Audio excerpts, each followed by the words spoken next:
So I brought a couple of courses. Hi, Jake. Wait, don't say goodbye. I need you to take a picture. I'm Scott. Put a shoe in front. No, with me, not No. of. I can take my old self. No, I was I'm like, Yeah, Colden one's not. Hello, Dean. Hey, Scott. Hello, hello. We're getting here. I'll take the one more. We've got 15 in the room, but I have no idea how many we should have. I see that handsome There's mug. oh, Jason Steiner. Hello, Kuchnickies. Yeah. The big Stein. Martin's on. Okay, that's a different Jason Steiner. Those are on. That Jason Steiner was former international president. Oh, stop it. Stop it. Back in the old days, before half the people on this video were born. Hello. Just stop that too. Jason's clear. Jess, I don't think I can hear you. Can you hear us now? I can hear you now. Because you had the microphone off. It's been a while since we had hybrid. Okay, we got it to work. Excuse me, we could just go like that, and then they can't hear us. Yeah, Who's chatting? Why are we chatting? that was Jess asking if we could hear her, which we can. No, they hear. Oh, I hear you up. this is on now. Okay.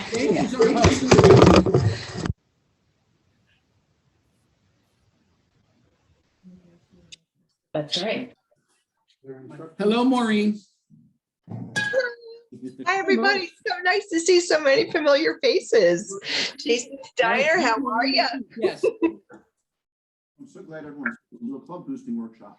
This is a good time to do it. Oh my God, was wait. Was that Maureen? A lot. Three from The one and only. three from the other club.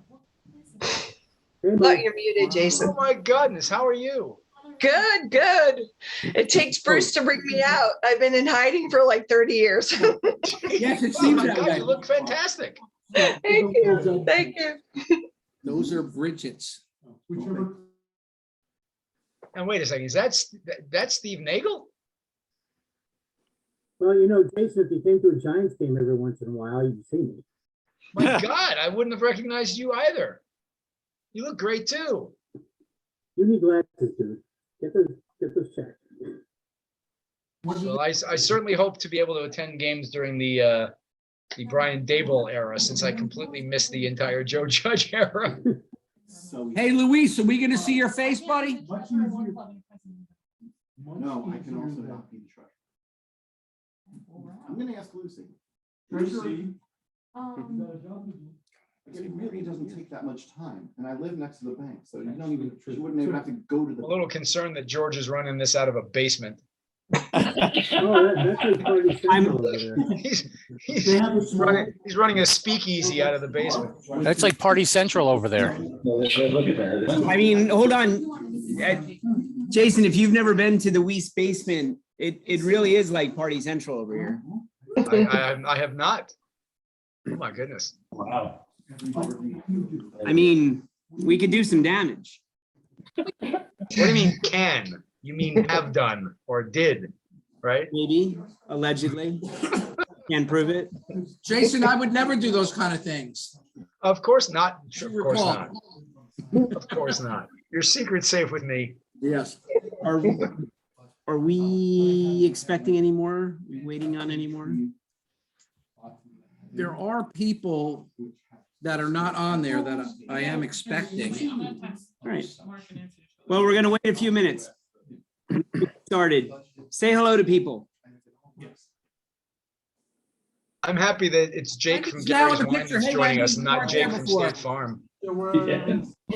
Yeah, I don't have any red polos, so I can't really, do the same. What did you? It was a bad joke about me from State Farm. Oh, Yes, it was very much a bad joke since I was the one that said it. Wrong color red. Hey, Scott, can you reach out to Janet Boris, please, and send her the meeting info? Again. Again. Up now, the trouble's coming. hold on.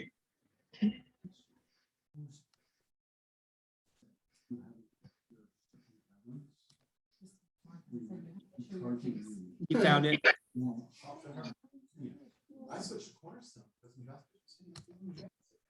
There's Melissa and Keith. Right now I have separate, what used to be separate accounts as the line items in the service account. Go Buckeyes. Give me a minute. OH. Why?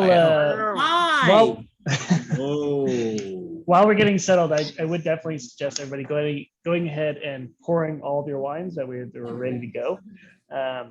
They're only going to get better from sitting in the glass for a few minutes. So go ahead and just, double fist, triple fist, build the wall, do all the wines in the glasses. Hey, Missy, make sure your mom gets enough wine.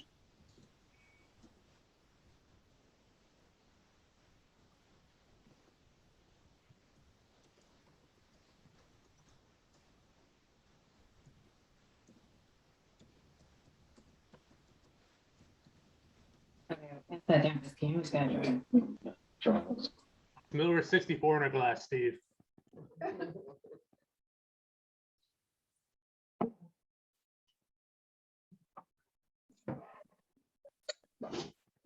Bless you, bud. Hello, Mickey.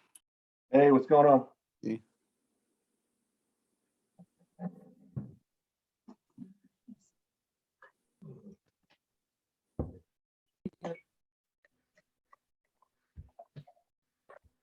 It's also nice we have Patty Scalfa's dance partner with us today.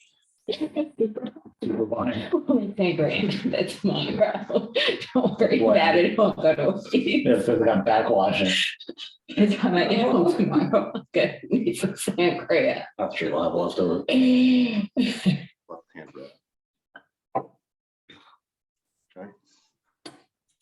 Steve. Luis, your camera works. Hey, Luis. Hey, Scott, if I may, for our Kiwanis friends, this is Luis Largo. Luis was one of Bruce's closest friends who had nothing to do with Kiwanis, actually. It's the Rutgers thing. We know. Actually, it's a Brookdale thing. No. Are you? I am. Are you? We are. I am. Are you?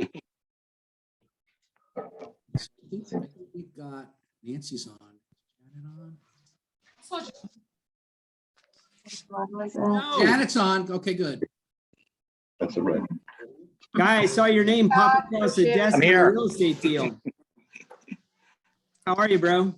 Doing well, and you? Good. I opened a satellite office in Metuchen and somebody was talking about it. Uh-oh. I'm trying to get them to join my club. Okay, so where is Jake? Wait, Jake, you got it or you don't have it? What's the matter, Richard? We're good. I have it. We should be set. What, did she give you a card? Okay. I think we should start. More. Hey, Lynn, congratulations to Landry. Oh, hopefully. For what? Well, most recent summa cum laude recognition. Oh, yes. Yeah, they had their academic awards this morning. Lynn. So he's doing a good job. How quickly dad forgets. Remember, intelligence is inherited from the mother. Yes. Amazing. Lanton. He's still in control. Lanton Lee. Yes. Yeah, there you go. The one that you don't want. See you in October? Pardon? See you in October. Yes. Oh, yeah. We're looking forward to it. All right. We're gonna do the tailgate in honor of Bruce. So Yes. Folks, we're gonna get started. And I want to thank everyone for coming on to support the Bruce Marich Scholarship. We also are lucky enough to have members of Bruce's family on in various locations.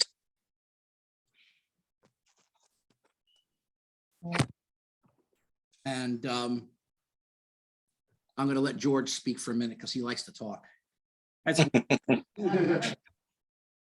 it's not necessarily fair or reasonable that I talk, but well, the hell with it.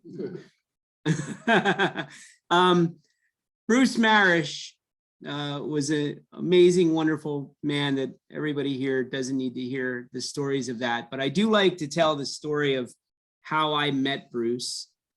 Because at the time I was working on my first Circle K district and my first Circle K district board, and was a West Virginia lieutenant governor that happened to be from Jersey.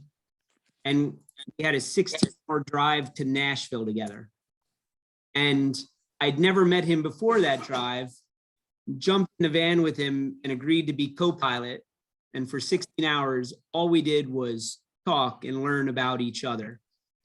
And I guarantee Bruce did not expect the ride that he would be on with me, but it was a ride very similar to his, with all sorts of amazing, wonderful, weird, troubled gray paths of educational bliss.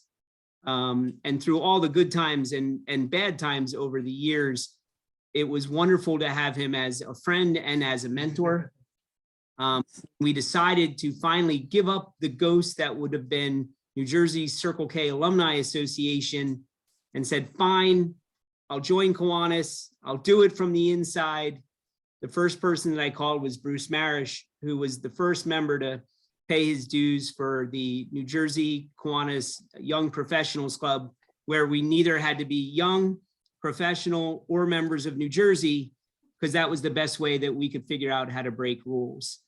Bruce was there for every step of it. Bruce was there as a friend and a mentor from the start of my Circle K career to this piece now, and he is loved and missed. And I thank all of you for taking the moment to come together and honor him. Awesome. Megan, would you like to say something about your dad? Now that I put you on the spot. Well, it would be appropriate to put me on the spot while I have food in my mouth. Yes, and I wasn't even waiting on your table. So. So let's see how far I can get before the dogs start barking. Stop. So I was thinking, I was wondering if you were going to ask me if I could speak, and I really should have thought more about that and decided what I want to say. We grew up, I'm the youngest of his 4 kids, and we grew up, and sometimes we felt like we didn't have a dad because he wasn't home. He was always out doing things with these other kids, like his other family, right? That's what we talked about all the time. Sorry, very sorry. And then as we got older and we started to realize, and my brother had said it recently, like after he had passed, he talked to us about how, because it hit my brother, I think, harder, like when my dad wasn't home, right? And he was like, he didn't realize until even at his service, all the people who were there and all the people he touched and the difference he made in so many lives, that, he was there for us, but he also needed to be there for so many others. So to hear other people talk about his mentorship and his friendship and how he's touched their lives, that just makes us remember him more, and love him more. And so we appreciate that we're even thinking about connecting with you all as you try to raise this money and fundraise for this scholarship that allows people to continue to have access to education, because that was so incredibly important to him. And just the ways that folks can network and get together and party and have a good time. And somebody at some point is just going to drink their wine out of a bottle, just like you would. So I think that's all I'm going to say, but thank you for all of this and doing this and including us and keeping his memory going and his legacy going. So we appreciate it. Thank you. Awesome. That is awesome. What we're going to do is we're going to let Jake talk about the wine, and then afterwards we'll stay on. We could drink more wine, share some stories, what kind of mischief we can get into while on Zoom. Okay. And drinking wine.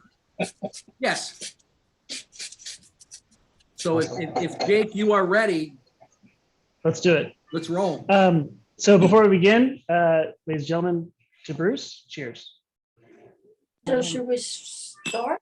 I guess they poured their. So yeah, white- go ahead and pour all three. If you have the glassware, go ahead and pour all three of the wines.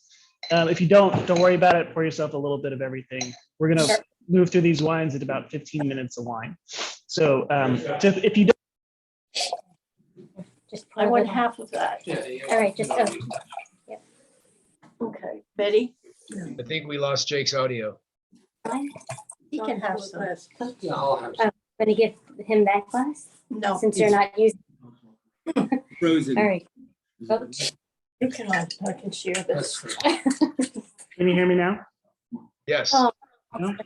Yes. All right, hang on. Can you guys hear me now? Yes, we can. Yes.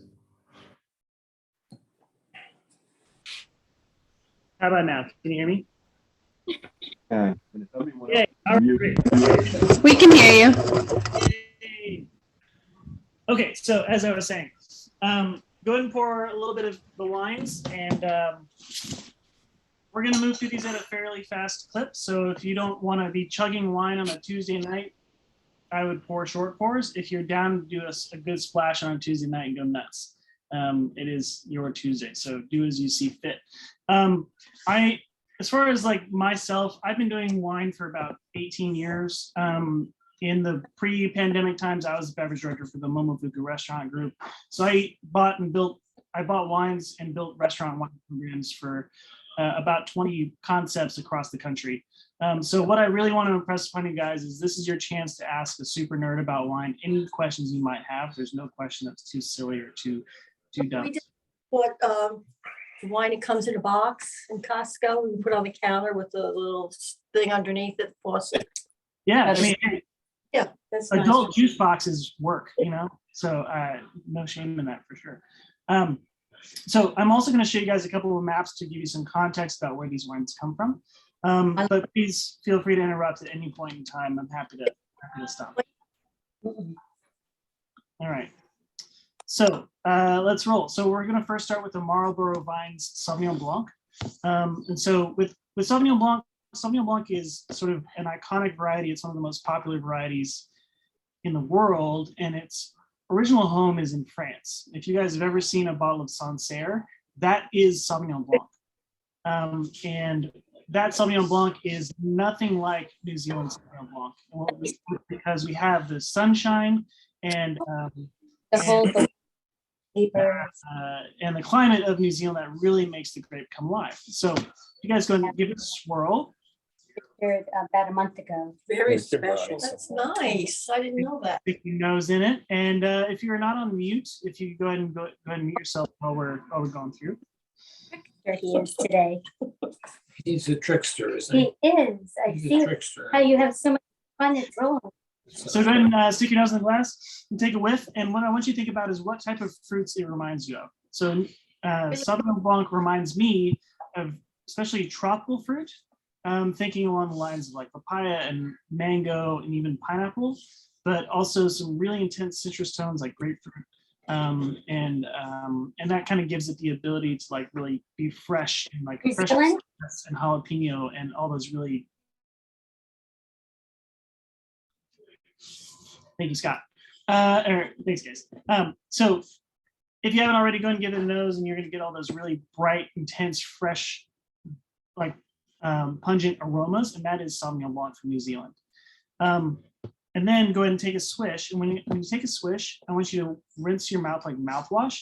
We have a tendency to just like over lips and through the gums, here it comes kind of when we drink wine. But if you really swish it and let it coat your palate, you're going to get a greater sensation of the wine itself. So I'm going to go and do that with you.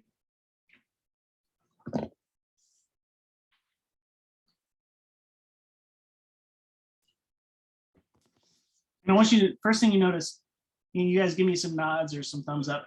Your mouth is watering like crazy, right? Like that is the acidity. That is the marker of a really refreshing and crisp and like super like enjoyable, easy drinking style of wine, is that really bright acidity. Acidity is also what makes it go really well with food. Think about like squeezing a lemon on top of a piece of grilled fish. It gives you that it it gives you it almost makes the dish taste more like it is. So like it makes the fish taste more intense. It makes the pasta taste more complete. It really gives a roundness and completeness to the dish with that acidity. Now with New Zealand Sauvignon Blanc, let me show you where we're at. So here is, oh, Scott, if you go ahead and give me I can't share a screen, so you see if you can figure that out. If not, it's not that big a deal. Anyway, so New Zealand, we're talking about very southern hemisphere. We're talking about a couple hundred miles off of the southeast coast of Australia. When people think of New Zealand, they think it's like more central in the Pacific Ocean, a little bit closer to the equator. But in reality, New Zealand is one of the southernmost wine growing regions in the world. Central Otago was for a long time the most southern part of New Zealand, or most southern wine growing region in the world. And now, cool, thank you. And now we have a little bit more, we have a few people that are going crazy and planting further south, but I digress. So here's New Zealand. And let's zoom in and make this really actually readable. So New Zealand is 2 islands, and we have the Southern Alps that is the backbone of the southern island. And this is where wine really is king, and especially in Marlborough region. Everybody's heard of Marlborough Sauvignon Blanc. You guys have probably had Kim Crawford or Oyster Bay or Cloudy Bay, and those all come from Marlborough. This entire country has a fairly long history. We're talking about the late 1800s when they were first planted to wines or to grapevines.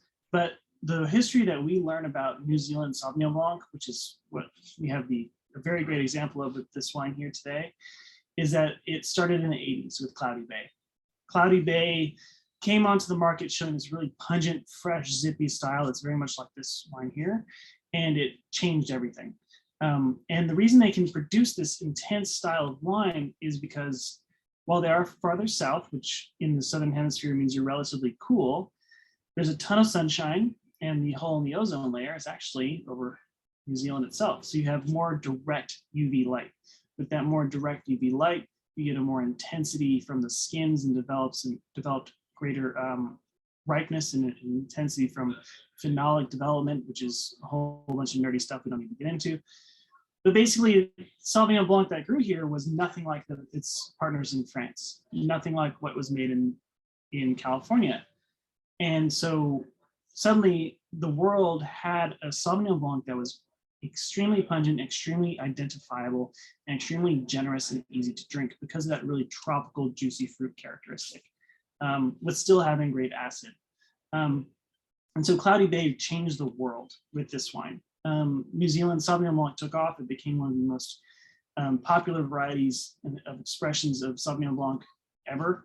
And it actually ended up pushing France and other parts of the world to look at Sauvignon Blanc differently, which pushed them to riper styles of wine and really more interesting and more popular styles. So with Marlborough itself, we have a lot of Pacific Ocean influence. So we have that intense UV light, cold Pacific Ocean influence. There's a continuous breeze here. If you guys anybody here is sails boats, you might know that the Cook Strait is known for its intense winds, and that translates into the vineyards themselves. New Zealand is a world of wine that we generally should explore more of. There's exceptional Pinot Noirs in Marlborough itself, but also south of here.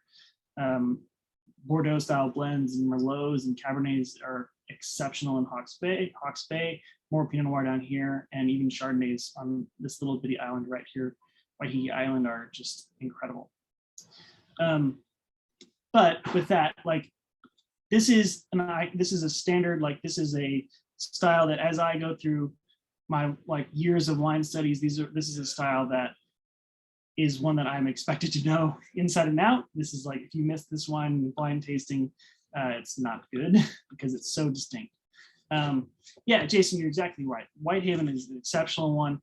And there's a number of them. But the thing is, like, it's for a country that has a history of wine that goes back 150 years or so now, like, this new wave of variety and like recognition that's only 30, 40 years old is quite significant.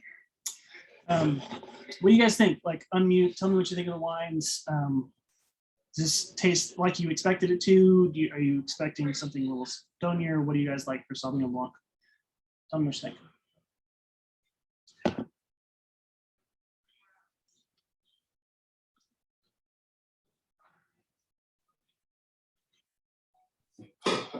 I really like it. It's very tasty. Yeah, good. It's punchy, right? Katie, it's punchy, right? Like it's really got some good intense fruit to it and good mouth-watering acidity.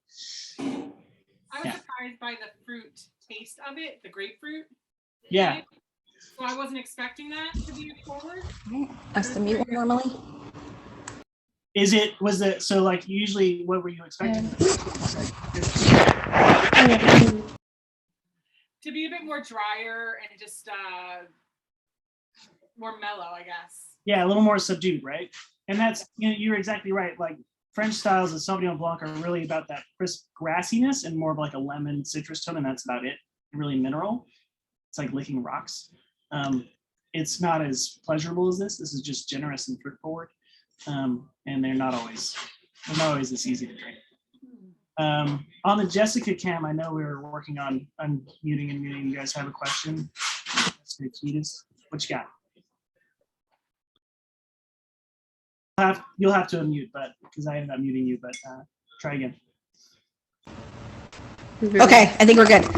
Sorry, we're on double mics here. I have a question about temperature.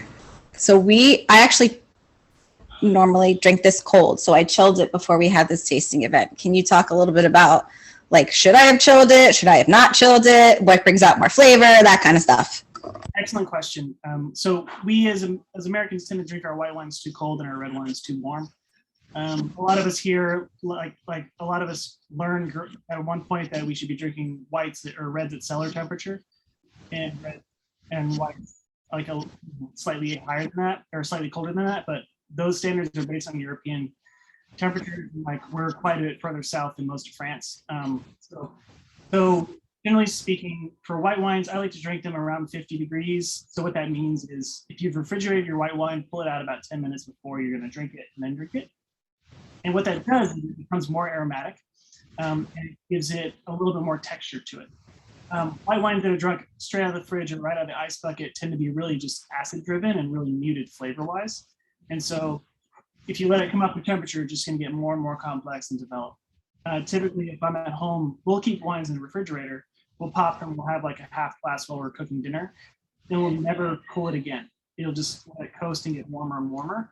And by the time we finish it, it's usually in a great spot because it's between 50 and 60 degrees and it's flavorful and it's got a lot going on. So I definitely recommend drinking your whites a little warmer, and then do the opposite with your reds. Room temperature in the States is like 72 degrees or whatever, whereas in Europe it's closer to 65 or so. And so with red, I will keep them in my cellar in a closet or whatever, and now refrigerate them for 20 minutes just to bring them down, and then pop them and drink them like that. And then if it's hot, like in the summer, it would be pretty standard for me to have my ice bucket. First time outside, I'll put my red wine on top of it, not in it, but just resting on top to keep it from getting too hot. Because red wines, when they're hot, when they're warm, the alcohol is much more pronounced in flavor, and the aromatics will escape the glass quicker. You're volatilizing your aromatic compounds at a higher rate when it's warmer. So kind of do a little bit of both, like bring your whites up in temperature, bring your reds down a little bit in temperature. And nowadays, the range of wines we have, I definitely encourage you to try experimenting. Like there's a lot of reds that take a chill really nicely these days. So don't be afraid to drink them that way. And also with really high alcohol wines, like if you're talking 15.5 or 16% Zinfandels and Amarones, you know what? I am not opposed to putting an ice cube in that bad boy and really kind of like bringing it down, because there's nothing like going to a barbecue and then getting knocked out by a single glass of Zinfandel because it's basically drinking a glass of port. So little water kind of dilutes that alcohol. It can make some aromatics a little bit more pronounced. And kind of make it more appreciate it. Thank you. Anybody else have questions before we move to the Pinot Noir? Cool. All right. So moving on. So we're going to move to the Pinot Noir. This is a Central Coast Pinot Noir. And Pinot Noir, actually, oh look, all three of these great varieties today, Cabernet, Pinot Noir, and Sauvignon Blanc are all French varieties. These are all come from France. They're from, Pinot Noir is originally from Burgundy. The Sauvignon Blanc is originally from Sancerre in the Loire Valley. Cabernet is originally from Bordeaux. When the California wine industry started, like what was popular at the time, especially popular at the time worldwide for wine, was the French wine system. And so we did our best to emulate that as best we could. Italian immigrants also brought Italian varieties, and that's why we do have a fair amount of, like, look, Robert Mondavi's entire winery is based on an Italian concept of how it's designed. So we are very much emulating a European model, and that's because American grape varieties are hit and miss. So we know that vinifera varieties, which these are, do well, and we want to emulate them. And so that's where these come from. The Pinot Noir is, go ahead and jump in there, by the way, you don't have to wait on me while I wax poetically. Give it a nose, give it a spin. Think about the color of fruit, red, black, or blue fruits. Does it remind you of berries or prunes or cherries and all those sort of things, and spices?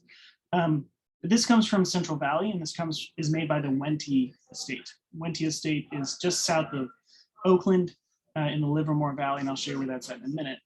And Pinot Noir is extremely finicky and thin-skinned variety, as in it gets offended very easily by your jokes and your insults. So don't be very mean to it, because it will just decide to make bad wine for you.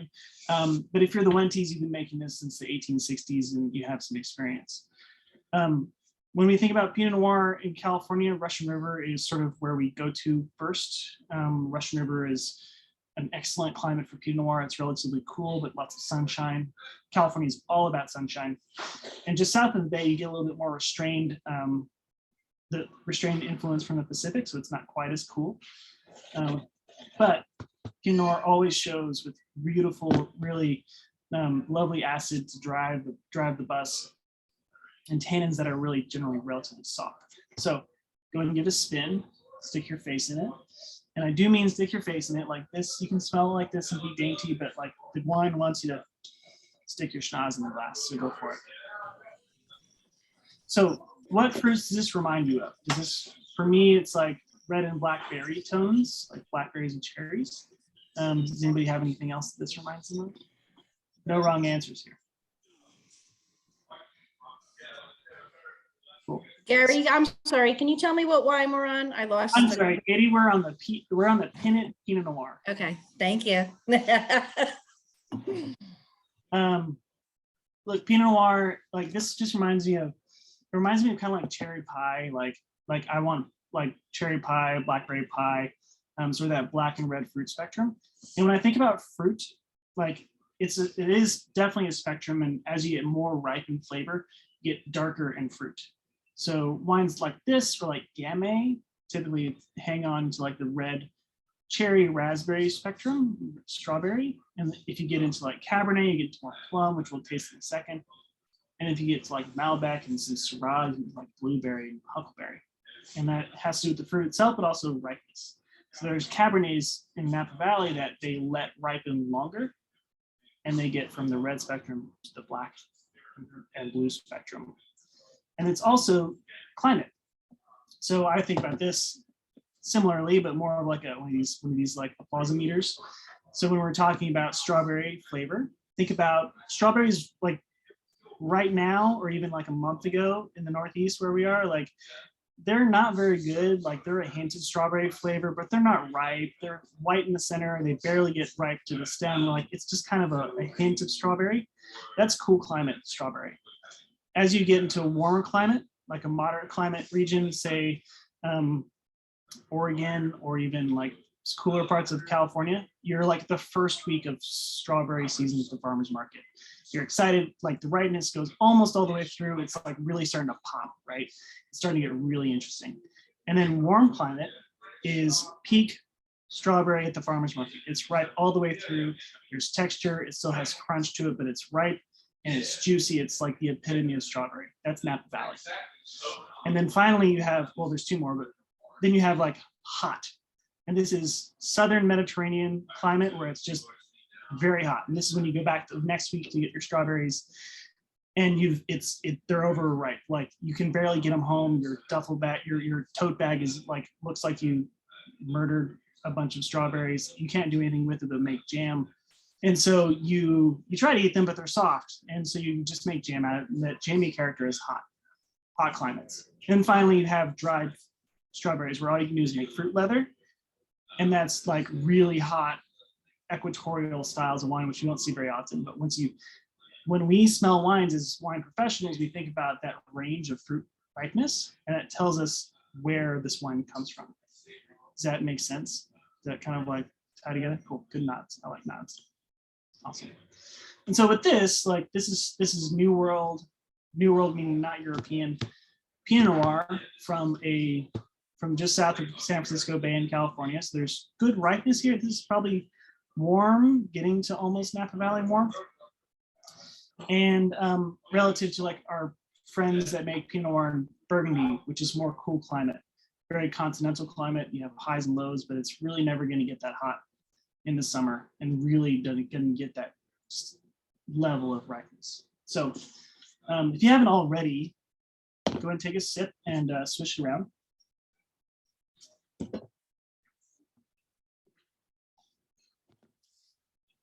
You'll notice, again, your mouth waters first, the acid hits first, and the tannins that grip on your teeth and gums starts to come up a little bit later. And it's not overwhelming, it's pleasant, it's noticeable, but it's not like ripping and clawing at your face. And tannins are really sort of act as a preservation, a preservative in wines. This acid and tannins is what helps wine age very well. And in this case, Pinot Noir trades acid instead of tannin. And that tannin is like when people think about light and full-bodied wines, tannin really ties into that. And this being like a relatively light tannic style of wine, it's generally viewed as a medium-bodied wine. And you want to match that. Tannin binds with proteins and fat with food and cleanses the palate. So that's why Pinot Noir might not hold up to like something really rich and marbled like a ribeye, because the tannins aren't going to be as intense enough to hold up to it. It's just a lighter style of wine. You guys like it? Cool. Let me show you. All right, let me show you where this is from. So here, close out from New Zealand. So here's California. We all mostly know California more or less. And so California is fantastic. Actually, we'll knock out a couple things while we're here.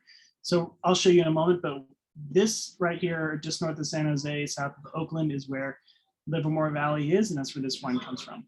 So we do have some Pacific influence. Pacific is very cold. If you've ever tried to go swimming without a wetsuit, you learn very quickly how cold the Pacific is. So we have a little bit of influence from the San Francisco Bay, so it doesn't have quite the extreme cool temperatures. And so that helps us get some ripeness. The other thing to note here is we have a north coast. The next wine is from the north coast, which basically means north of the bay. And that's this region here that has Napa and Sonoma in it. But the Pinot Noir, let's zoom in again. So here it is. So we're up here, right here, basically, right under the bar. And so this is like suburban San Francisco, greater San Francisco area. So like this is a bit surprising these days, but when Wente opened up in the 1860s, this was the middle of nowhere. And so they have beautiful vineyards that are organic and very old clones. And what's interesting about Wente is that they actually created one of the first nurseries in the US. And so there's some very historical varieties and like variations of those varieties that they started and are now highly sought after. So, any questions about the Pinot Noir?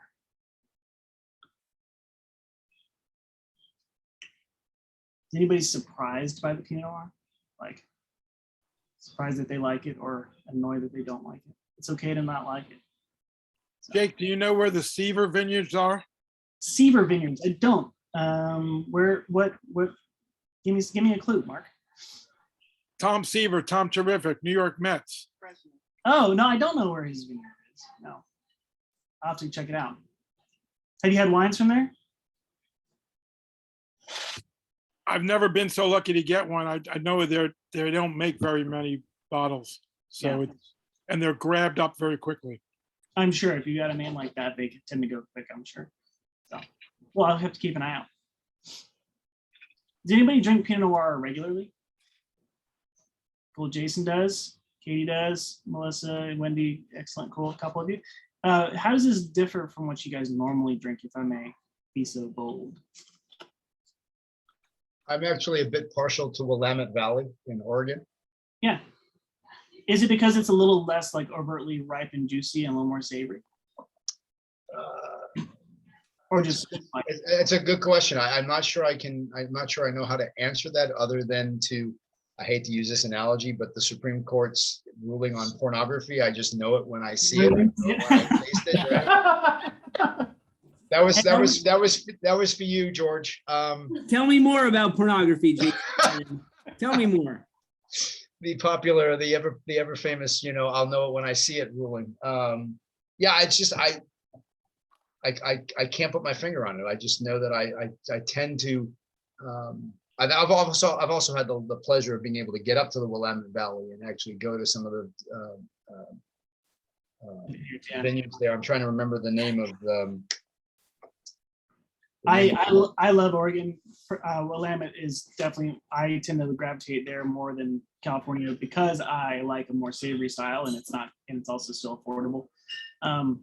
And like I think that's totally, not being able to pit, like, I talk about wine all day long, so it's a little easier for me. But Megan, like, yeah, you're right. Picking wines based on the label is definitely something that, honestly, look, at this point, if a winery is putting out a bad label, I can't help them. Like, you gotta wake up. So definitely on that. Anybody else notes on Pinot Noir, what they like and how this is different or anything like that?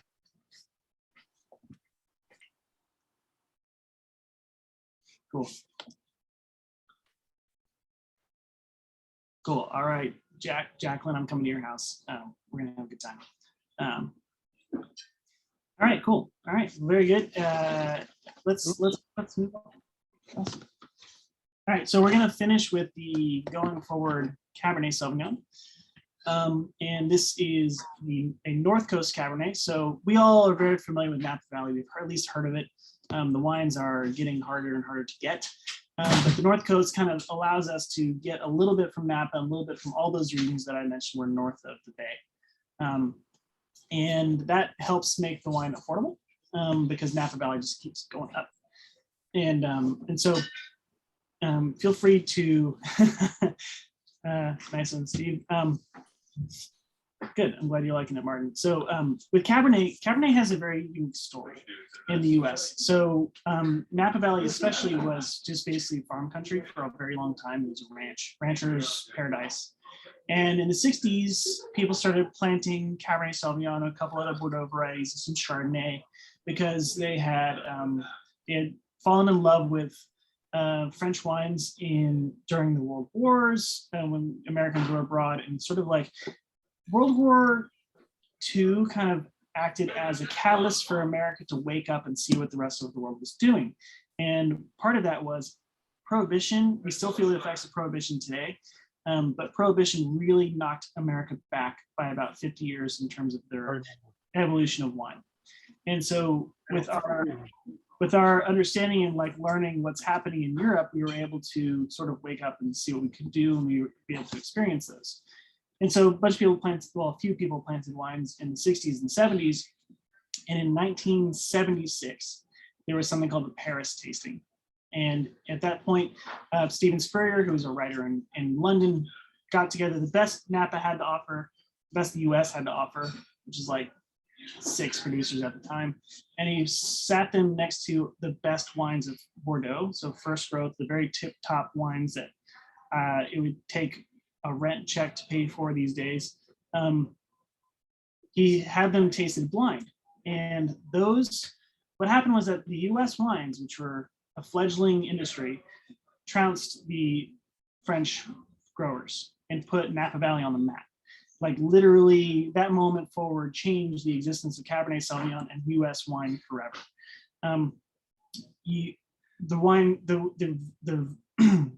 The region started to fill with outside investment.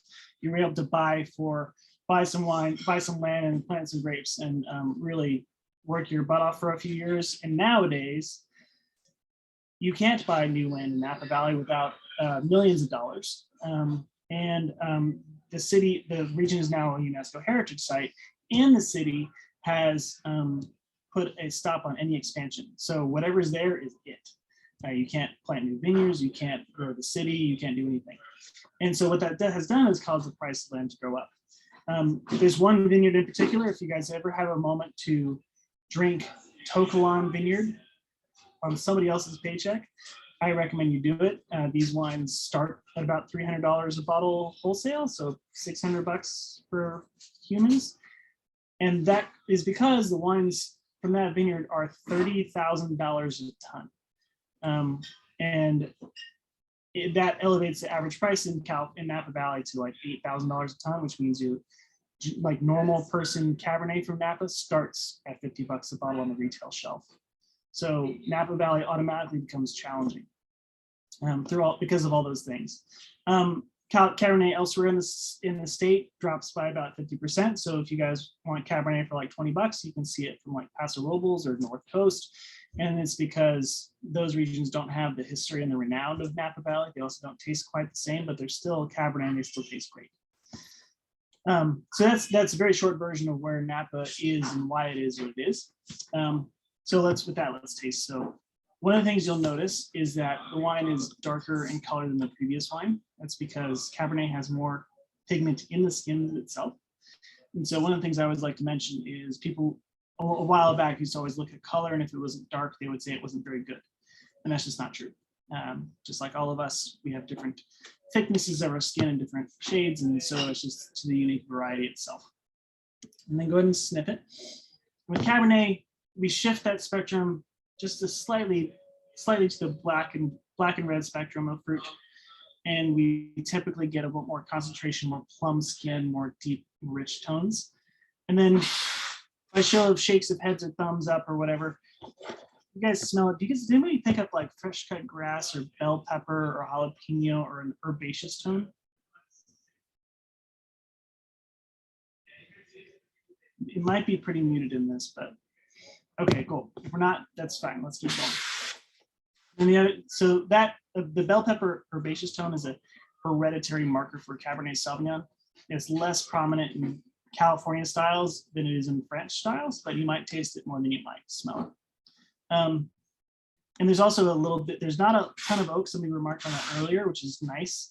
In Napa Valley, if you're not putting oak on your wines, you're generally not going to make any money because it's an expectation now.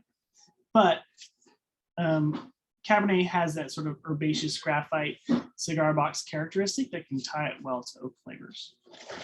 If you haven't already, go ahead and take a swish and coat your palate.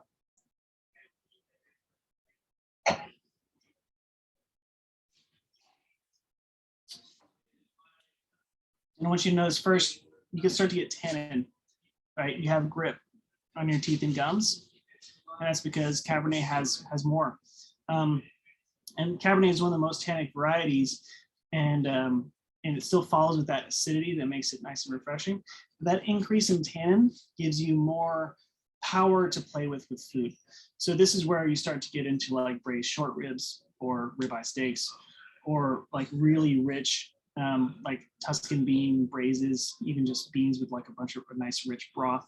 You need something for that wine to grab a hold of and like give something that the tannins can work with.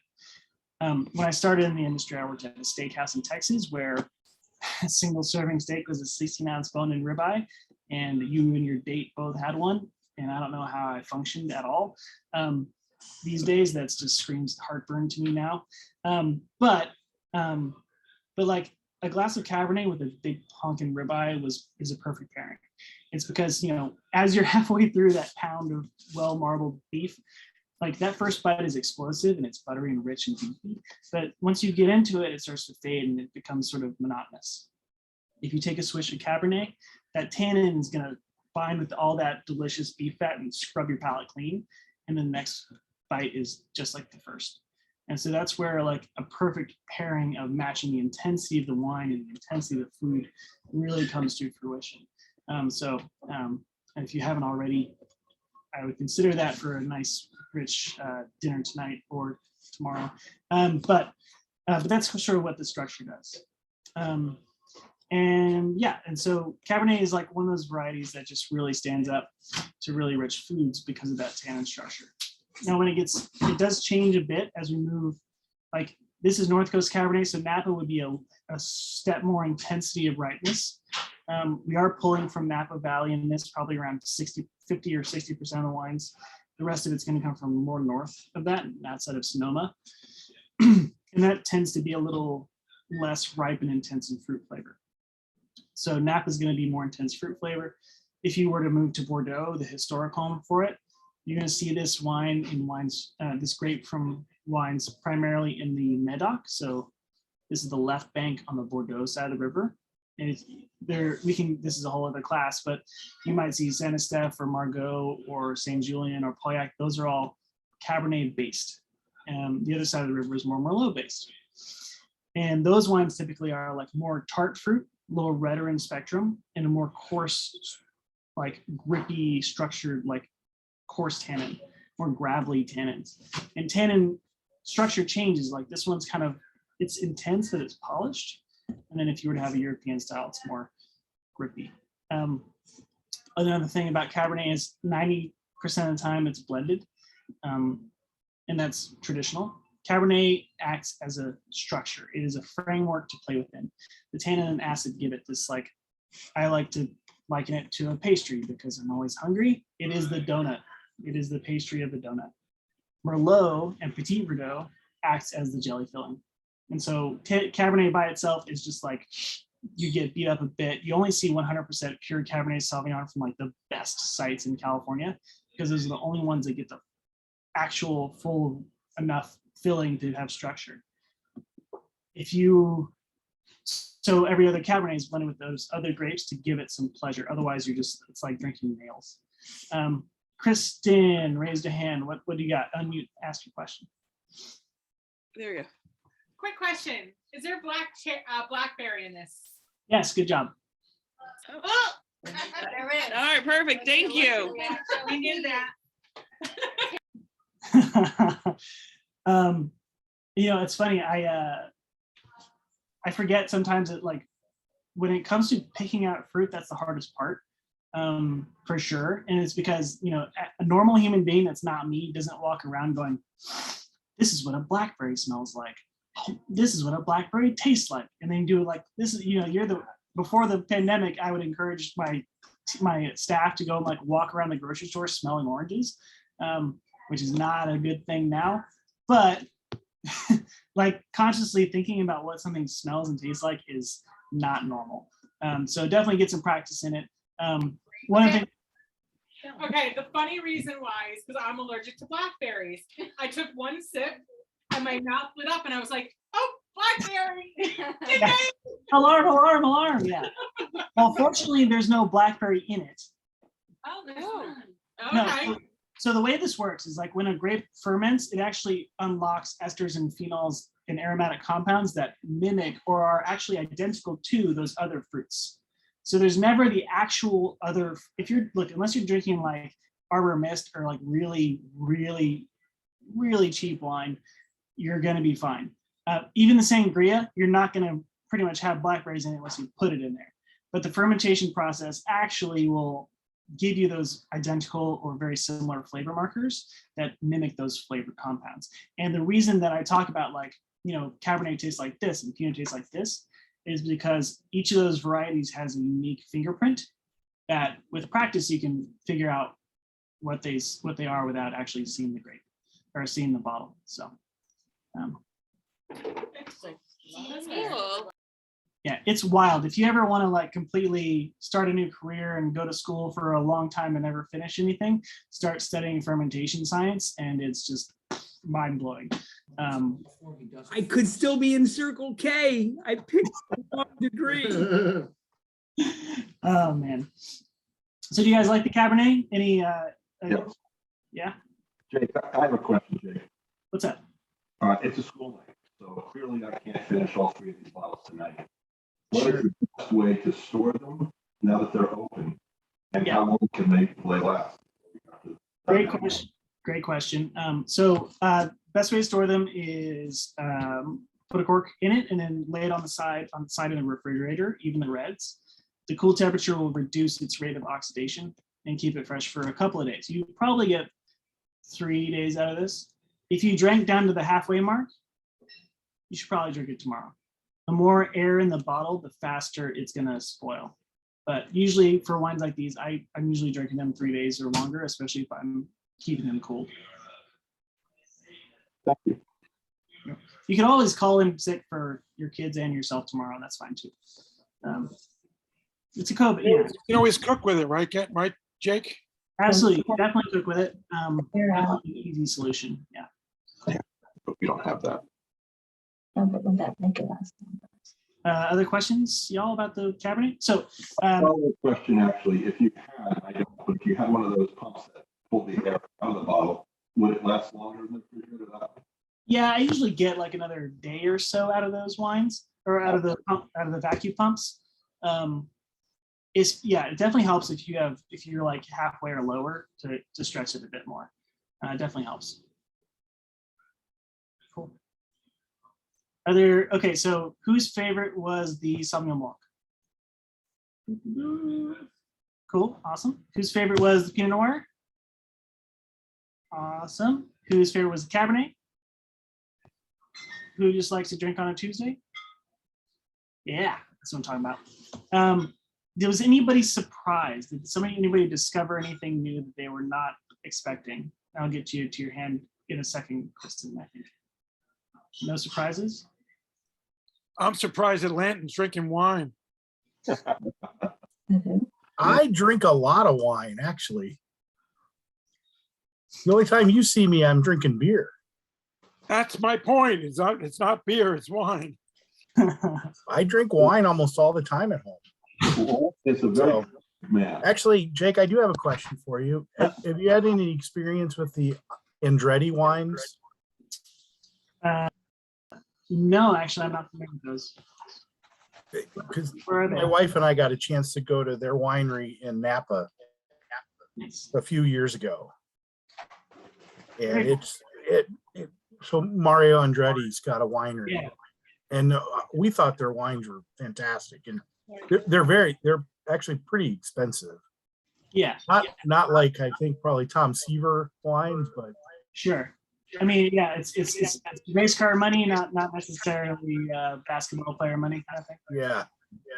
So very cool. Yeah, there's so many good stuff. So many good places out there, and so many people that you wouldn't expect that have great wineries out there. I mean, Hank actually makes great wine, and she's like in the vineyards, which is unexpected. And Dwayne Wade's wines are killer. So yeah, there's good stuff. Gary, Jake, is there a recommended temperature even for the red wine? I like my reds about 55 or 60 degrees. So I would say chill them for about 10 or 15 minutes before you're going to drink them and try to keep that temperature. Jake, I have a dumb question, but on the Marlboro 7 Blanc, it says recommended by Peter Saunders. Who's Peter Saunders? I have no idea. Okay. There is. He gave it 5 stars. So man, Peter Saunders is a G. No, I think he's probably a New Zealand wine writer that I'm not familiar with. Okay. All right. So Jake, I have another question for you. So this has been my experience. When I first started drinking wine, I liked the very sweet wines. And now that I've been drinking wine for 20 some years, I like the drier wines. Yeah. Is that normal? Yeah, actually, it's funny. You remind me of something one of my first wine teachers taught me was everybody has a wine clock. And so everybody's clock ticks at a different rate, and some people get stuck at 4:15 and can't get beyond it. But generally, we all have a starting point. And like for me, that was like, my family drank Yellowtail, and so it was pretty shitty Australian stuff. That was not very great. But like, you know what? You start there. And then you start to drink a little bit more, you start to get some experience. You might, move on to something that's not Australian Merlot. You might move to, I don't know, California Merlot, some Woodbridge, $9 stuff. And then you start to drink a little bit more, and you're like, start to take a class because you're like, oh, this is kind of cool. And then you just kind of keep going around and around, and eventually you kind of hit everything, and you find some favorites. You might get stuck on a favorite, and then you might like get beyond it and never want to come back to it. So for instance, there was about 3 years where I just did not enjoy Cabernet Sauvignon at all. Just like, it's too green, it's too oaky, it's too powerful. I just want to drink it. And then I remember very specifically about 3 years ago, I had a bottle of Matthias and Cabernet from Napa Valley, and he's a great farmer and blah, blah, blah. But like, they're restrained and they're pretty. And I was like, oh, wow, this is exceptional. And so I went on this bender. I'm like, okay, who else is making Cabernet like this? And then you're like, okay, great. So now you're like, okay, now what's kind of like that, but not. And then you're like, okay, and now I'm drinking, really pretty styles of Italian Bordeaux, Brunellos and Barolos. And you kind of just like keep going around. And the point is that like my clock spins like it's, going through extra dimensions, where I think today I've tasted like 60 wines, and some of them are sweet and some are dry, and I'm like enjoying all of them. Yeah. And like, I want to go home right now and drink some obscure sweet white wine from Southwest France that nobody's ever heard of, because I've tasted so many sweet wines that I've hit that cycle 3 or 4 times, and I want to try something new. But the point is, drink what you like, but keep exploring, because you might get that clock to the end, and you're gonna come back eventually. So yeah, totally normal. Yeah. Other questions? Yeah, this is Glenn. I have a question. All right, what causes sediment in wine? Yeah, great question. So part of the winemaking process is usually, there's a few things you do. You can filter or fine, and that removes the large particulate matter out of the wine, and you usually have a clear wine. All 3 of these wines today are definitely filtered, so you're probably not never get sediment in these. If you're a more minimal intervention style winemaker, or sometimes the really high-end wines, they don't get filtered. They just, like, time and gravity allow those particulates to settle out in a large barrel, and so then they pull the wine off the top of the barrel and you get a clear wine. However, over time, if you age wines, those molecules and so it's tannins, so that bitterness, as well as actual solid things, will flocculate, they combine and then fall out and create sediment. And so there's nothing wrong with it. It kind of tastes gritty and sometimes not very good, but usually that's why you would decant wine, so you remove that sediment from the bottle, from what you're drinking. If you see it in white wines, they look like little shards of glass. It's not glass, it's tartaric acid. And same thing, the acid over time, especially when it chills, becomes solid and settles. So that's the short of it. Okay, thank you. You're welcome. What else, gang? Cool. Well, I'll leave it to you guys to party on this lovely Tuesday evening. Thank you for having me. And yeah, hope you guys had a good time. Thank you, Jake. We really appreciate the knowledge, and we appreciate drinking on a Tuesday. Yeah, always. Yeah, thank you, Jake. Thank you. See you soon. Thanks. Before I do that, we'll give you back. Make me host again, probably. Rock on, Jake. See you soon. I saw Dennis was on, but he disappeared. Di Pasquale. Can we just have a? How? How can he be on there? I didn't give him anyway. Yeah, but he was on. You might have gotten it from someone else. Oh. Black market code. Yeah. cut rate Marich entry codes. Hey, Yeah. Hey, hey, but he wasn't an original Brookdale. He wasn't a Brookdalian, was he? No, he was a original. Bowen. He was, Yeah, we he was on started the him first from rowing Bowen. crew. Right. Gallery. Nice background, Steve. Thanks. I only drink with the best. Yeah. Oh, very, very good, Steve. So that's your cue to do what we talked about. Oh. Well, other than the people sitting in Megan's living room, which if you don't know who they are, it's Megan, her husband, Justin. That's him on the side. Bruce's daughter, Melissa, who those of her known her since she was 7 years old, call her Missy. And of course, the matriarch, Jackie, a member of the Kiwanis Club of New Brunswick. Out of everybody here, I've known Bruce the longest, 42 years. So Scott asked me if I would do the honor of, once we were done with the tasting, since you will now all have something in your glasses, to please raise your glass and toast to Bruce. To Bruce, to his family, may they be healthy and happy. To Bruce. To Bruce. To Bruce. And interestingly, what a great opportunity to pull people together. You have people here that were involved in Circle K in pretty much every decade since the 1980s. You've got people, and raise your hand. I know there's one here from the 80s, two here from the 80s, one's all out in Ohio. The 90s. I overlapped. 2000s. I overlapped. You still have I'm a slow learner. 2010s. Yeah, they got one. There's Danielle. What an impact one person can make in 4 generations of college students. And those people, to show you the work that he did, continue to do great work today, improving the quality of people's lives. So thank you, Scott, for giving me the opportunity to just say something real quick. It's a pleasure to be with all of you. My only regret is I don't see enough of you. Awesome. That was beautiful, Steve, but you were muted the whole time. Could you start over? Kidding. Let me tell you about my friend George Weitengruber. We tell George stories. Yeah. George, real quick question for you, George. Bruce was the first member of that club. Who organized it? George Weitengruber. And who else? That's right. Bruce Marich. Bruce Marich. Steve Nagel may have been on my lawn for a barbecue when I. For a barbecue. If you We got a great idea. If you can't beat them, join them. George said, we have a captive audience. Let's build a club. And we chartered his club literally in one day. In my old office building, we got 45 people around a table and said, let's just build a club. Everybody said, okay, George is the president.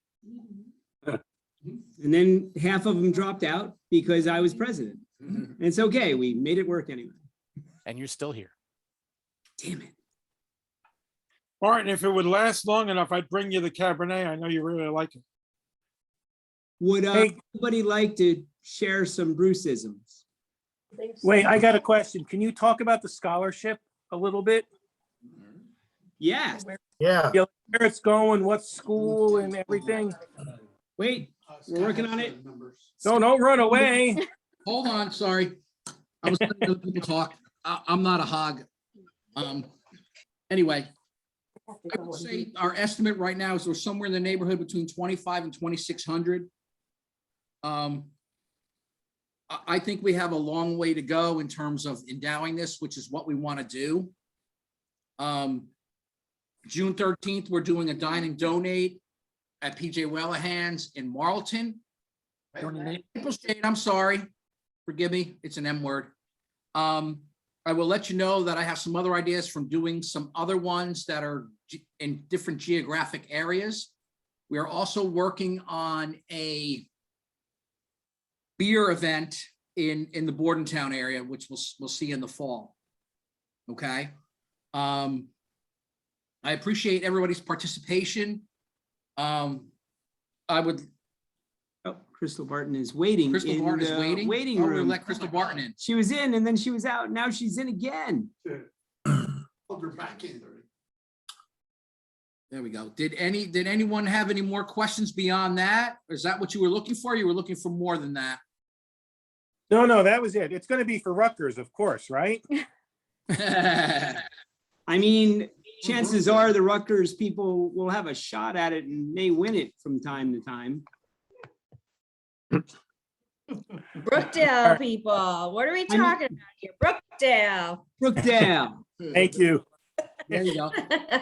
That gives me a moment to do a shout out to Katie and thank her for the generous donation that we got from the Monmouth County Counselors Association. So thank you very much. That really helped us. You're welcome. And also a thank you to the Marich family, especially Jackie, for the kind donation that she made towards the scholarship fund as well. Cheers. Yay.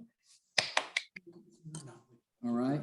So for those of us that are from the New Brunswick area, that, you know, for Rutgers, we're definitely going to try to plan something, some kind of dine and donate up that way.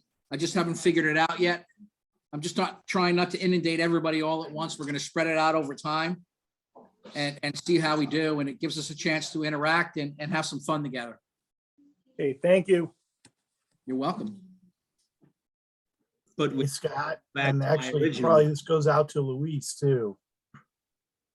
Yes. When Rutgers comes to Ohio State this season, we want to try and do something at our tailgate, some type of fundraiser for the scholarship.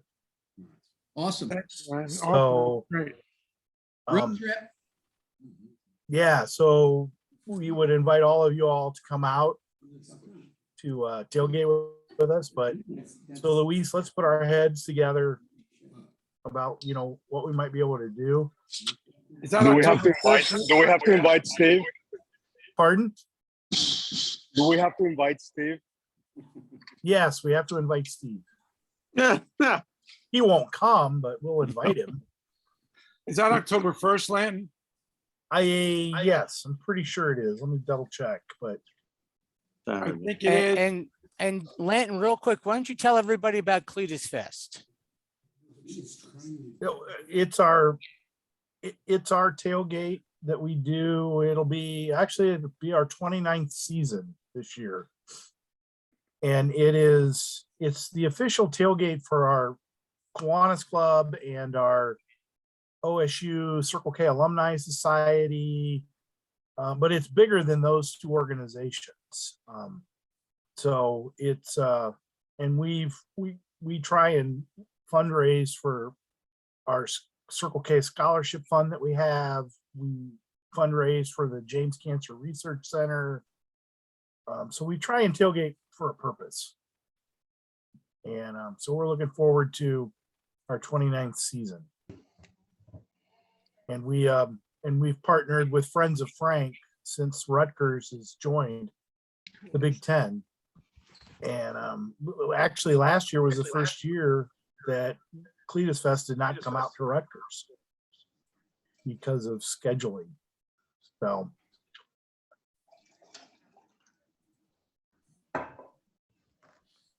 Steve Nagel, it looks like you got two guardian angels, one over each shoulder. Yeah, I had to buy lunch that day too. That would have been good. Hey, Mark, you haven't said much. You need to I say have not. something. Now you are. I put you on the spot. Well, the problem is that I've got no Circle K ties. So I know you all from Kiwanis, but I don't know anybody from Circle K.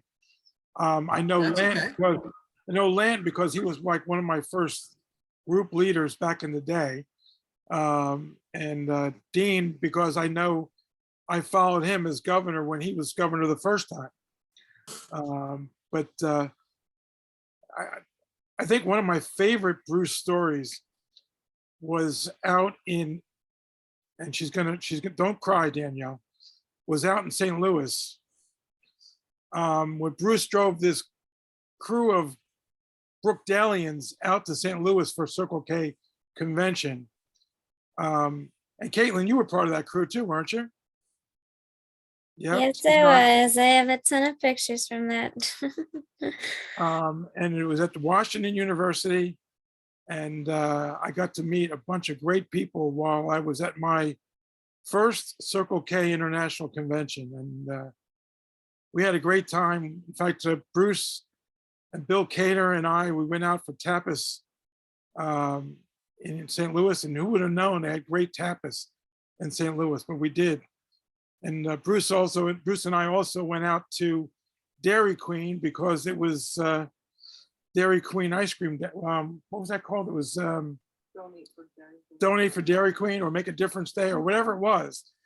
I had to find a Dairy Queen, and I had a car, and we didn't have to take Bruce's van. I took him out to a Dairy Queen somewhere in St. Louis, and we got Dairy Queen that day. I got a picture somewhere, but that was a great trip and a great Bruce memory, of one of many.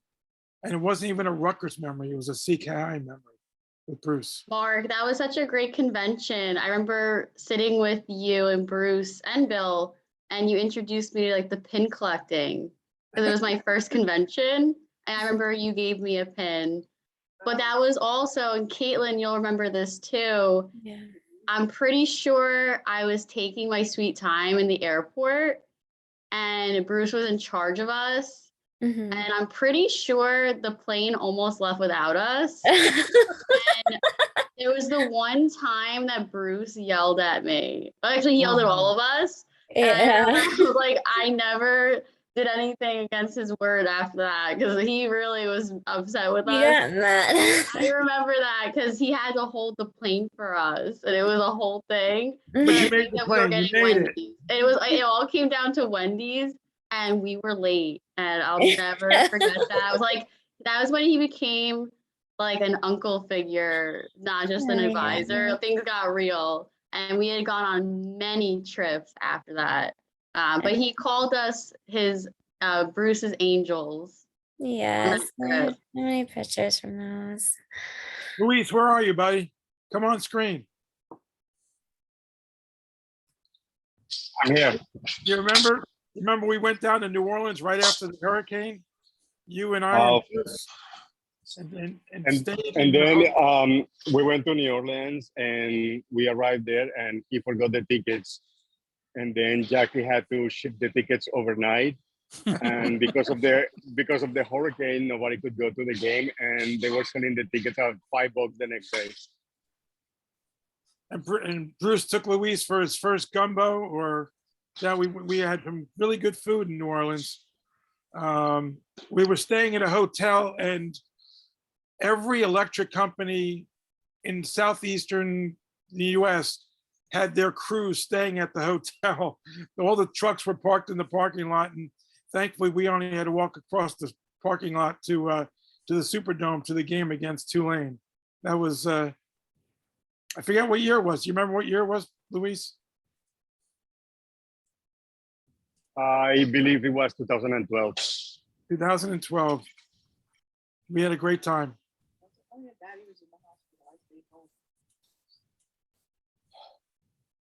And then, of course, there's always multiple Bruce stories involving Rutgers, whether it be Rutgers basketball. So if Jackie didn't go, I'd get a text. I got a seat open. Come on over, and go sit in the seat next to Jackie, or I'm not next to next to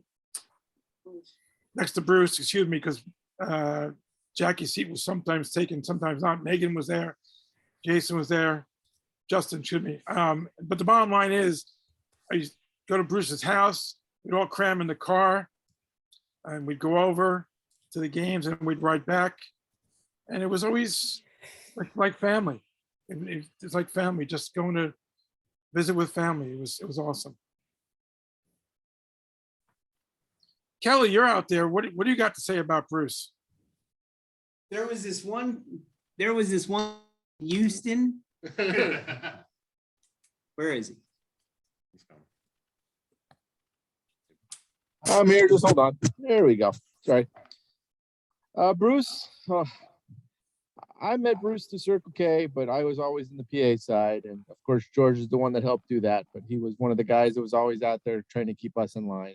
keep us in tow. George? Houston was the first time that we went there as non-Circle K. And yeah, little did I understand the situation as George said, hey, Bruce is going to let us go crash at his room. That was my favorite because we ended up crashing in the room, not with any beds, not with any bedding. And so we ended up scouring the hotel for makeshift bedding at that point in time. And I believe both of our wives have essentially thrown away our bedding that we took home with us after years later. So, but yeah, I always liked him as a person who was always there to be open there, talk to any point in time. Was always a face that you knew was going to be there. You know what I mean? Someone you could count on showing up no matter what. So that's what I got to say. I've been told to put Maureen O'Keefe on the spot.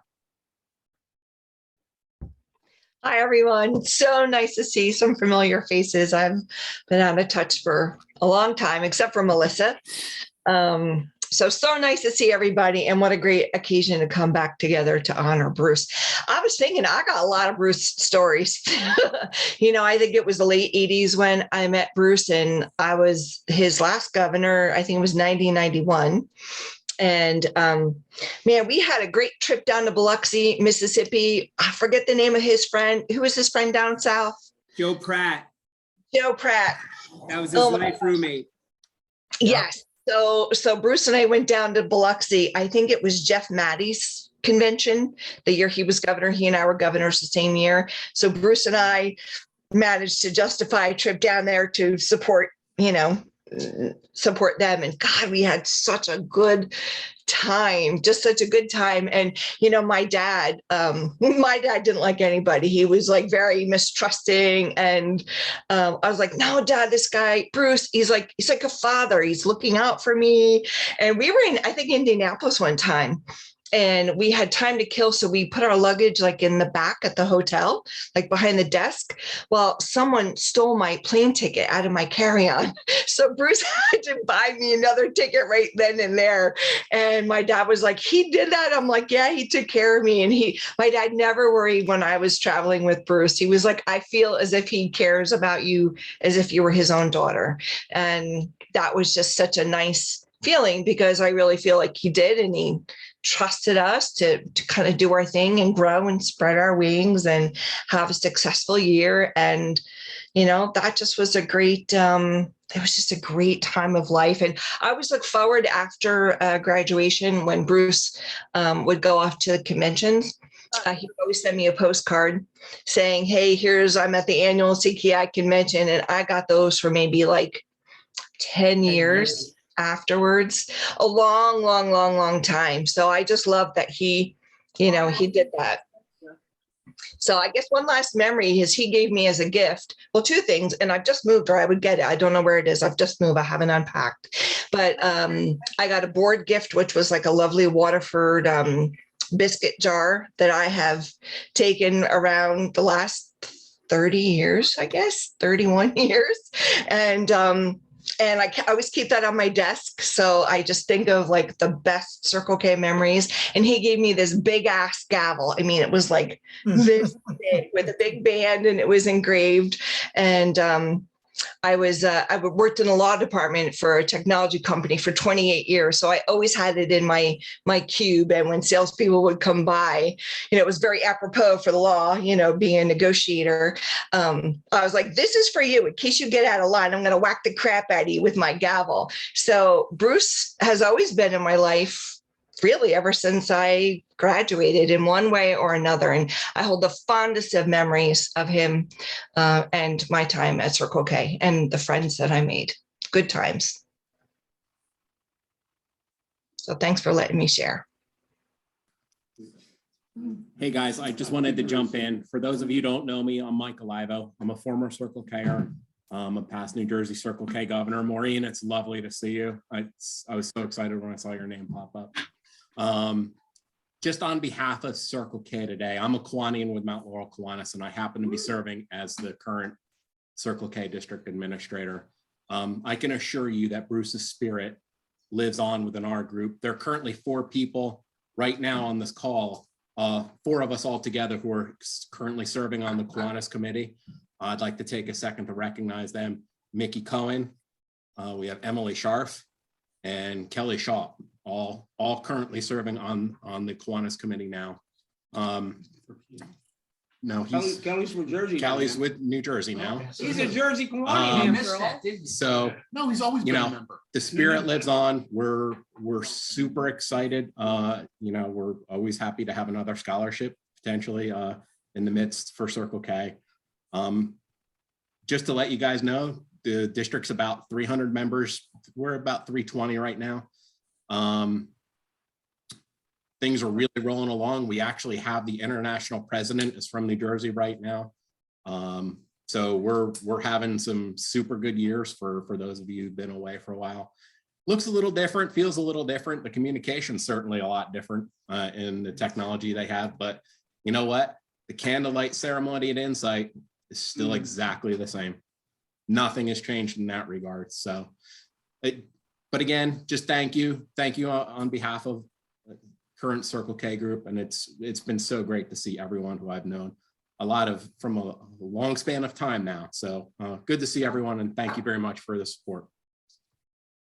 And I want to say thanks to Bruce's family for sharing him all that time, because it really did cross my mind, like, man, he's like never home. And I just think that speaks to their generous spirit and support of their dad. So I appreciate that.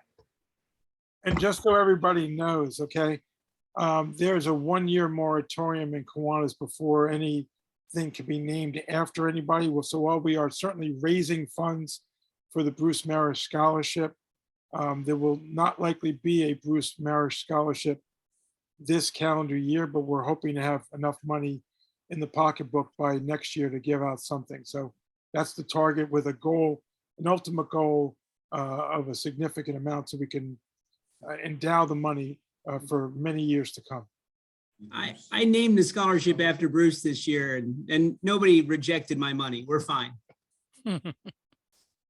So the goal on that, just because there was a question before about where the scholarship fits with this, to endow it permanently, it's about $25,000.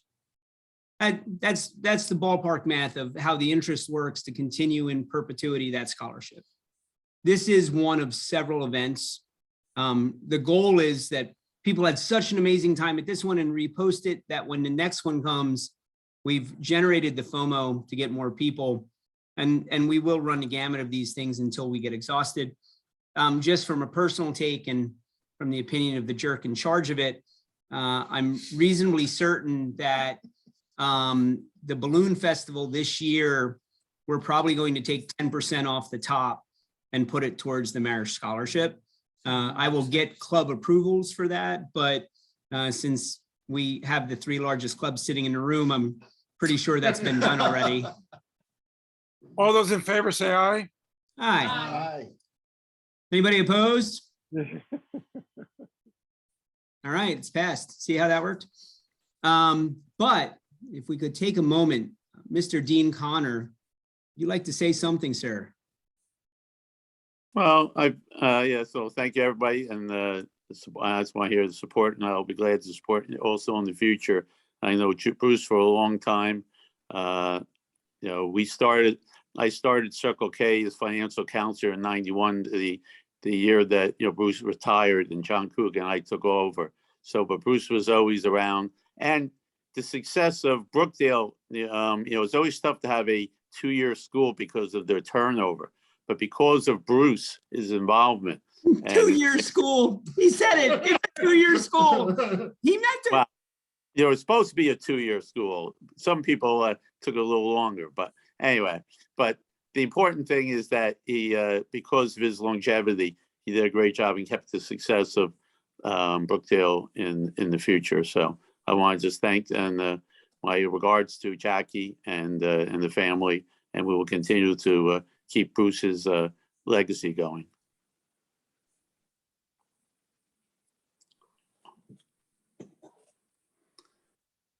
That's all, folks. I just want to share with you when Bruce first came to me about joining the Kiwanis Committee on Circle K, and then eventually being the Circle K administrator.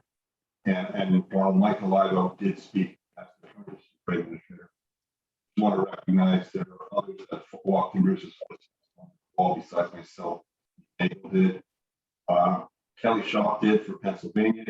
And when we went, and correct me if I'm wrong, you were not the administrator for the Ohio trip at one point.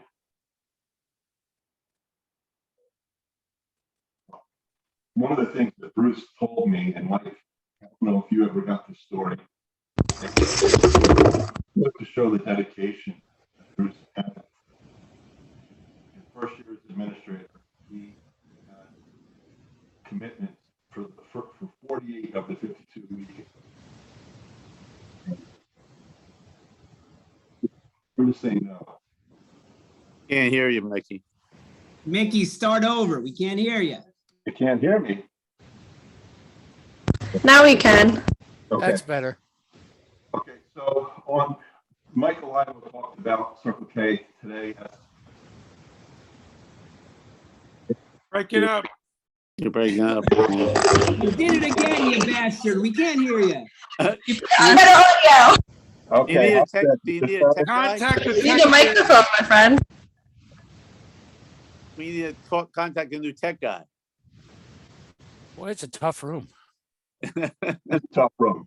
And what I was going to say was, as someone who's lucky enough to walk in Bruce's footsteps, and there are other people that also walked in his footsteps on the call. Steve Nagel served as district administrator here in New Jersey. Kelly Shaw served as Circle K administrator for Pennsylvania. Len, correct me if I'm wrong, were you not Circle K administrator for Ohio at some point? Can't hear. Okay. Yes, Landon was the administrator for Ohio. I thought he was. One of the first things Bruce told me when I came on as administrator was to learn to say no.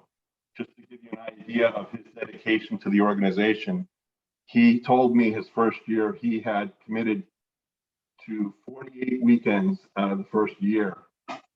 So he said, learn to say no, don't overcommit yourself. But that was Bruce. And it was lucky enough to serve under Maureen as the treasurer. And if I'm not mistaken, you were lieutenant governor that year. Well, I'm lucky enough to serve on his 4 years as administrator.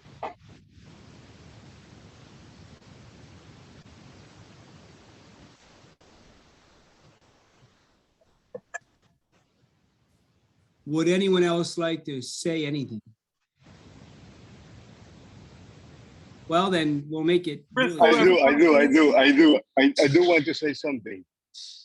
My favorite memory of Bruce is when we were tailgating, and he always put the Hungarian flag, and somebody would ask, "What flag is that?" Is that the Italian flag? And I would say, "That's the Italian flag," and he hated that so much, but he explained every time the difference between Italians and Hungarians. And Luis, do you remember his answer? How can you forget? I think that you can explain that better than I do. It's something about laying down. And his answer was the Italian flags. The Italians are quick lovers. Stop So it. they're Stop it. Stop it. Stop it. Stop it. Stop it. His answer was always inappropriate. Always inappropriate. Megan, you got to know the room. It had to do with the position of the stripes and the time of the actual event. How's that? Italian stripes go up and down. Hungarian stripes go horizontally. Was that acceptable, Ms. Megan? Nope, she died. No, Megan's the one up top with her head in shame and Please, I had to hear that answer for like 18 years at the stadium. especially for those who had never seen the flag, one of many that Bruce put up on a regular basis between the Quebec flag, the Hungarian flag, the Rutgers flag. What else did he put up, Steve? Put a pirate flag up, Giants Super Bowl championship flag whenever we won one. And the Colombian flag. And when he was with you, he put up the Colombian flag. Who's from Colombia? You're American now, boy. I'm from Colombia. Luis, smack him next time you see him. I'll be there to. George. I'm not getting within 10 feet of the man who can lift 450 pounds. No way. Hey, George, can I take a minute and just talk about how this all started? Sure. Sure, thank you. I graduated high school and I was going to start a Circle K club in Middlesex County College. So I went to the Dean of Student Affairs and said, hey, I want to start the Circle K club and I need a faculty or staff advisor. He says, well, you need to go talk to some guy named Bruce Marich over at the Academic Services Building. So I walked over there and he and I, for 40 years, debated the date. I said it was August 27th. He said it was 24th. He's not here, so I can tell you it was the 27th because the 24th was a Monday, and I'd never be on campus early on a Monday. And I said, hi, my name is Steve. I'm starting a Circle K club, and we're going to go far together. And his answer to me was, why would I have any interest in working with a convenience store, and where the hell are you taking me? So we started the Circle K club at Middlesex together. I subsequently became Circle K governor and was sitting at because we used to have the governors come to the Kiwanis Command Circle K meetings. And we were sitting in Manny Alvarez, who's in the Kiwanis Club in New Brunswick, and Jackie was the administrator. And he said, you know, we need a zone advisor for the central part of the state. Do you know anybody? And I said, well, my faculty advisor is a dedicated individual working towards the improvement of the lives of young people. He said, is he in Kiwanis? And I said, no, he's a Lion. Well, he can't be on the committee if he's not in Kiwanis. And he told me that on a Thursday. I saw Bruce on Friday. And that Monday, he joined the Kiwanis Club of North Brunswick Milltown and was subsequently elected president of that. And Bruce served in a lot of positions besides just in Circle K as a zone advisor and administrator. Actually, the picture behind me is Larry Megan with Bruce, who passed away last year. They were both lieutenant governors for me when I was Circle K, when I was Kiwanis governor. And subsequently, when Bruce became Kiwanis governor, I served on his board. So either I couldn't get rid of him or he couldn't get rid of me. He couldn't get rid of you. Yeah. Tried. So, you know, I was his first president, his first lieutenant governor, his first governor, and I was the first Mooseling. So I can tell you all sorts of stories. Bruce and I did go far. We went to Hawaii together. We went to Europe, went to the International Convention in Geneva. We went to Amsterdam and London. Jackie enjoyed Amsterdam so much, she found a restaurant with the best hot chocolate she ever had. She made Bruce take her back and go for that same restaurant again. I said, Jackie, we have hot chocolate in the US. She goes, nope, we're going back to Amsterdam. So that's how Bruce got involved. And I tell you what, I'm a better person because of him. And I'm also blessed that I still get to hang around with the family.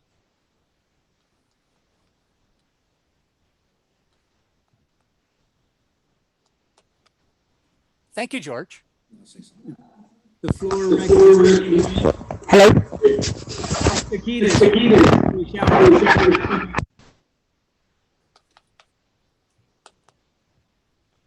Oh, I didn't even hear what you said. My name. Oh, Keita's from the Shark Town. Something like that. Okay, like I am not one of Bruce's children, but I would say I am Bruce's child adjacent, because all of my friends are Bruce's children. And I just want to say he has always so many years, such a positive impact, always a positive person. And like, this sounds weird because I wasn't one of Bruce's children. I didn't feel like I was like really close or anything, but a wonderful thing, he came over to my house for my barbecue, which many of you have been to. And I really appreciate that he brought his secret stash of moose drool, which I will remember forever. I have no idea where he got it from, but it was one of the best darker beers we have definitely ever had. And I was so excited that Bruce came to my house. I was like, oh my gosh, he really does like me. He loves everybody generally, but I was like, wait, if he's coming all the way to my house up in Stewartsville, which is pretty much of a trek for him. So I really appreciated that. And that's my memory. I mean, I have so many other ones, obviously, as being a past Circle K-er and him being on the Kiwanis committee when I was in Circle K, but he was also a original member of the Kiwanis Club when I was a Circle K at Middlesex County College, rechartering after Mr. Nagel. And he was one of the members of that Kiwanis Club founding, sponsoring to Middlesex. And he was just always so supportive and such a great guy. So I'm so happy that we have this event, and I'm so happy to contribute to it, and I'm happy to contribute to it in the future. So whatever we all do, you know, let's do it together. Bruce's children and children adjacent love to contribute.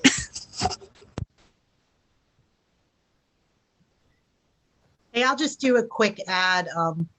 My time in Circle K probably represents the time that I grew so much as a person, and I treasure the friendships and the relationships we made along the way, and just kind of having Bruce as a leader and guide for that. You know, it leads us all to where we all today. And I know some of you personally, and I see in your careers and in your life and what you spend and do. And that's just like the best tribute possibly to him.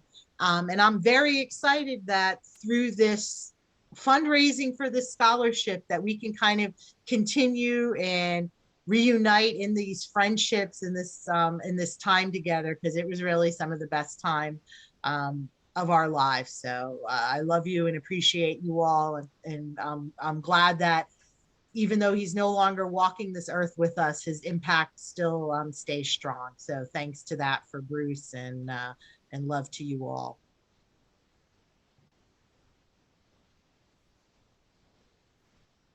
Anyone else?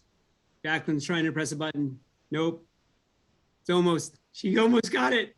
It's there. I can tell another funny story. You're not. Go ahead. You jumped window. When Bruce had when he was going through the cancer, and he was carrying the colostomy bag, and he was pretty down and depressed, I invited him over to the musical at the school that I was working at. And we went to the bathroom, and while he was in the bathroom, the bag exploded. And exploded really badly. I had to go running to the car to get the bag with the change. And I brought the bag, and while I was waiting for him to get clean, the principal of my school walked in. And that was like my first or second year at that school, and I was like, I still new. And I had to tell my principal, please, you don't want to go in there. And he looked at me and he backed out, and he didn't go, and I didn't get fired either. But the funny thing is, I worked in that school for 12 years, and I always told Bruce that there was still dripping from the ceiling because that explosion was pretty bad.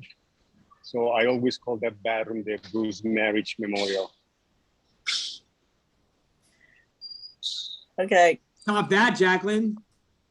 I can't top that, but one of the things I remember about Bruce is that he always said, "This too shall pass," and that is still my mantra today. And you know, I was convention chair, I was secretary, and I was governor during the 80s.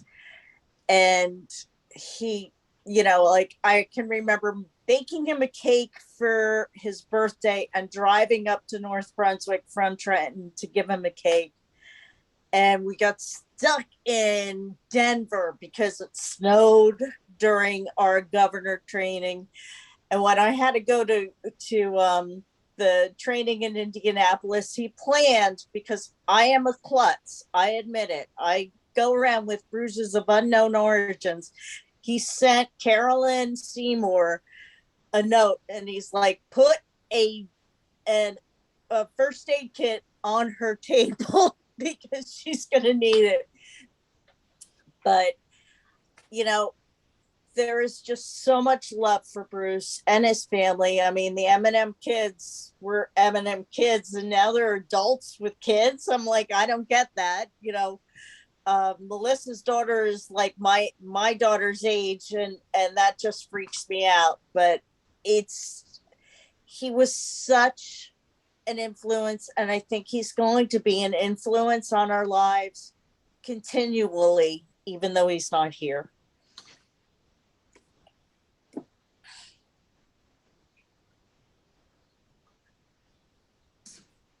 The floor recognizes Scott Weiss. I'm sorry. Hello, everyone. Move to adjourn. Don't give him a microphone. You know something? As I sit here and many of you were officers in Circle K and all that, and I was only a president. I know I shouldn't say only a president when Maureen was governor, but my whole reason for joining Circle K was probably was Colleen Leary, which I'm sure was one of Bruce's governors. And I went to high school with her and I went to an event at her house and then I met all these people. And interestingly enough, I spent so much time with so many of the officers in Circle K that I got to know Bruce pretty well.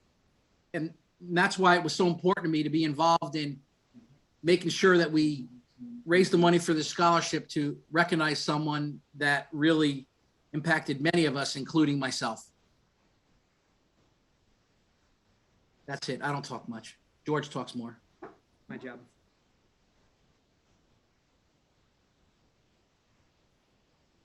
And with that, And anyone else? I do. Janet, I want to thank you for coming on. You might not know as Bruce as much as many of us have, but I appreciate you supporting it. I am glad to support him and just listening to everything and the impact he has had on everyone's life.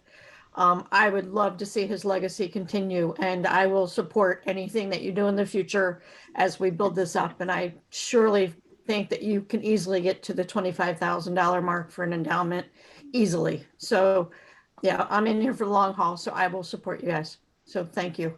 Thank you, Janet. So I've got one last thing I'd like to ask all of you to do. It's something that's been helping me deal with my grief over losing my father. I started hiking because my dad loves the outdoors, right? So I go out. Buck Mountain. I've enjoyed Yes, your pictures. Thank you. Pretty much everywhere I go, I think of him, and I decided to do a bunch of trails this year. My husband does a lot of them with me. But what I've started doing is I've started being much more mindful on my trails. So instead of just like powering through them, I think about him and I look around, and I'm finding what I'm doing as a hashtag hearts on trails. So I look for things that look like hearts. So they're helping me feel like he's with me when I'm out there. So if any of you are missing him, that's a really great way to try to connect with him when you're outdoors. So I see them in everything. It could be a leaf, it could be a rock, it could be a cloud formation, it could be the way that the limbs of a tree fit together. But just when you're out there on the trails, and especially Luis, I'm speaking to you on this as well. When you're out there, just look for the hearts, and that's just reminding you that he's there with you. So I just wanted to give you all of that, especially as the weather's changing and it's getting nicer, and everybody should be outside getting some of those trails in. Please Megan, go ahead and post Megan, some of those. Megan, I'm sorry. Megan, one thing, is who gets to go out to California to visit your aunt now and eat all that good food? Well, yeah, all the good food too, but yeah. Yeah, great time. You had great pictures and stories you told us about going out to visit your aunt, the sister. Yes. So our hope is that we'll be out in California again sometime this year. So there will be a whole lot of that happening there. Okay. I'll continue his legacy. Please share some of your pictures as per Megan's request on the Friends of Bruce webpage. Yes, I would love that. I would love involved that. in. Thank you, please. Megan, do you want all the pictures? Yes, I want all of the pictures. Hashtag all the pictures. I want all of them. So just post everything to the Friends of Bruce. That's how we keep him here with us, right? So just Awesome. post to it. Thanks. Justin, Anyone I've else? heard There's- you with clarity. There's a few people that haven't spoken I could pick on, but I won't. Is there anyone else that wants to say anything? And she's smiling because she knows I'm talking about her. Yep, as she nods. Oh, she was on board. Hold on. Let's see Got what's it. going on. He's coming. All right, this is the second time Scott has called me out. I'm good at it. I know. Well, I'm not sick this time. I had COVID the last time you did it, so I was a little out of it then. I'm on my game tonight. But Scott and I were in Circle K at the same time at Rutgers, and my husband, who just ducked out of the picture, was also, we were also district officers. I was treasurer for a year, secretary for a year, and Mike took over as treasurer when I left.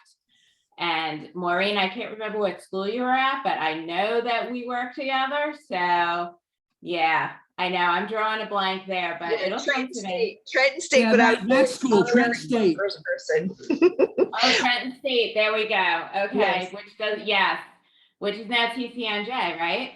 Yeah, I still call it Trenton State, but truly in my heart, I feel like I really went to Rutgers because I spent more time there than I did at Trenton State. Yeah, I know. And it's funny because my son goes to Rowan, my youngest, not the one who's hiding off camera here, but my youngest goes to Rowan, but it's still Glassboro to me. So anyway, I guess my fondest memory of Bruce was when I took over as treasurer for the district. And I had never done anything. I am a chemistry major, by the way. I am not a business major, so I'm not quite sure why I stepped up to be treasurer. But yeah, I don't know why I did that. Anyway, so I was having some issues and I was having a meltdown, and Bruce basically talked me off the ledge, and he's like, hey, Wendy, he's like, just let's, you know, what night don't you have class? Come on over, have dinner with us. And he went over the books with me, explained a bunch of stuff. You know, like he just was so even keeled, no matter what was happening. And we had a lot of chaos. I mean, we all did when we were in Circle K, right? You know, we were all college kids. There was just a lot of stuff going on. And, but he was real good at that, like keeping it real, talking you off the ledge, keeping you on track. And, you know, basically like mentoring all of us and helping us to be responsible adults when we graduated. So, you know, always thankful for that. I just want to throw something out there. You know, and I don't really want to talk business because this is all about Bruce, but I just want you to know, especially like Scott, because you're organizing all this stuff. I'm a consultant for Pampered Chef, and we have a double donation fundraiser program going on in May. So if you're interested in hearing more about that, you know, I don't know what the interest would be for something like that with this group, but pretty much if everybody just sent the link to 5 people and it's all based on guest sales and the money just rolls in. So if you want to hear more, I'd be happy to share more. So just get in touch with me offline and we can talk about that if that's something you'd be interested in. I will reach out to you because I was actually thinking about it. I just didn't get around to it yet. The wheels are always, okay. So I'll reach out to you. Okay. All right. We'll talk this week then. Yes, But yeah, it's for May. So it's for any fundraiser from May 1st through 31st. But I can like date something May 1st and open it tomorrow and people could start ordering. So, you know, Okay. definitely something. It's a good donation. It's 30% back. So. All right. Thank you, Wendy. And thanks for speaking up when I put you on the spot yet again. I knew you were going to. We're having like a little side conversation going on here. So this is Alex's girlfriend, by the way. And my son is off camera. He's going to stick his head in for just a second. So, but we enjoyed the wine tasting. So thank you for inviting us. It was a lot of fun. Thanks for your participation. Yeah, of course. We're always up for a good wine tasting. So, and you should let us know when the beer tasting is, because if you're doing it in the fall, our son is at Rowan. So we're definitely, willing to make the drive and we'll go visit him at the same time. So No worries, we will do it. all right. I'm looking through the list here and I don't know if Jason Steiner has anything to say, but maybe he does.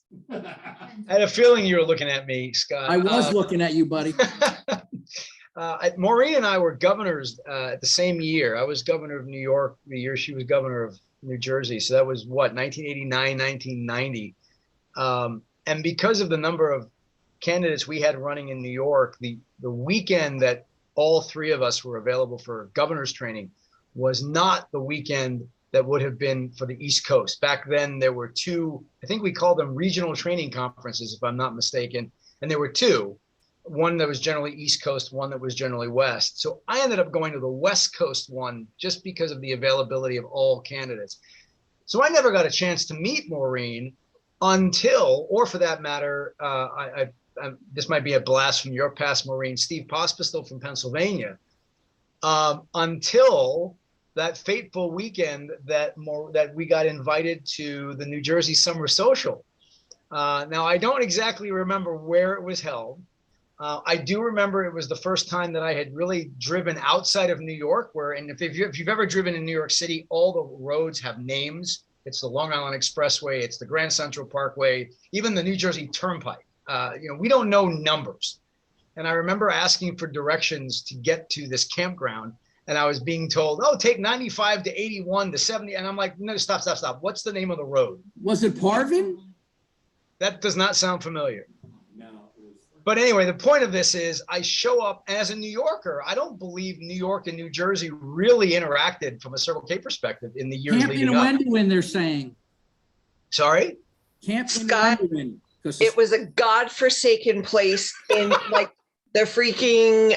It was in the This Pine guy's Barrens with the Jersey Devil. Yeah, I it was lived at near the there. Thank you very much. It was a state. It was a sponsored state it. park. I remember it being a state Yes. park Belle because Plaine. Belle Plaine, that was it. Belle Belle Plaine. Plaine. it was definitely a state park because I And believe we didn't at get some arrested point, that time, I don't think, though. no, we No, we- didn't. no. But Are we you didn't. sure? But we came We very almost did one year. That was really bad. we came very close for a couple of reasons. One, Yeah, we did. I remember Maureen, Steve, and I, as the governors, got not pied, but got completely and totally covered in shaving cream. I don't remember why or what was the reason, but somebody was nice enough to drive us to the showering area so we could get all this stuff off of us, but didn't want to let us in their car. So we were sitting on the car, on the trunk, on the hood while they were driving the vehicle. And the New Jersey State Park Police promptly pulled us over and wanted to know what we were doing. There was also a gentleman named Jesus, and they had wine or booze in their tent. And while we were out at the pool or playing softball, one of the state troopers, state park police, went through the tents. And when we came back and asked us whose tent this was, Jesus had identified himself, and the trooper asked him what his name was, and he said, "My name is Jesus." I was there. You were there.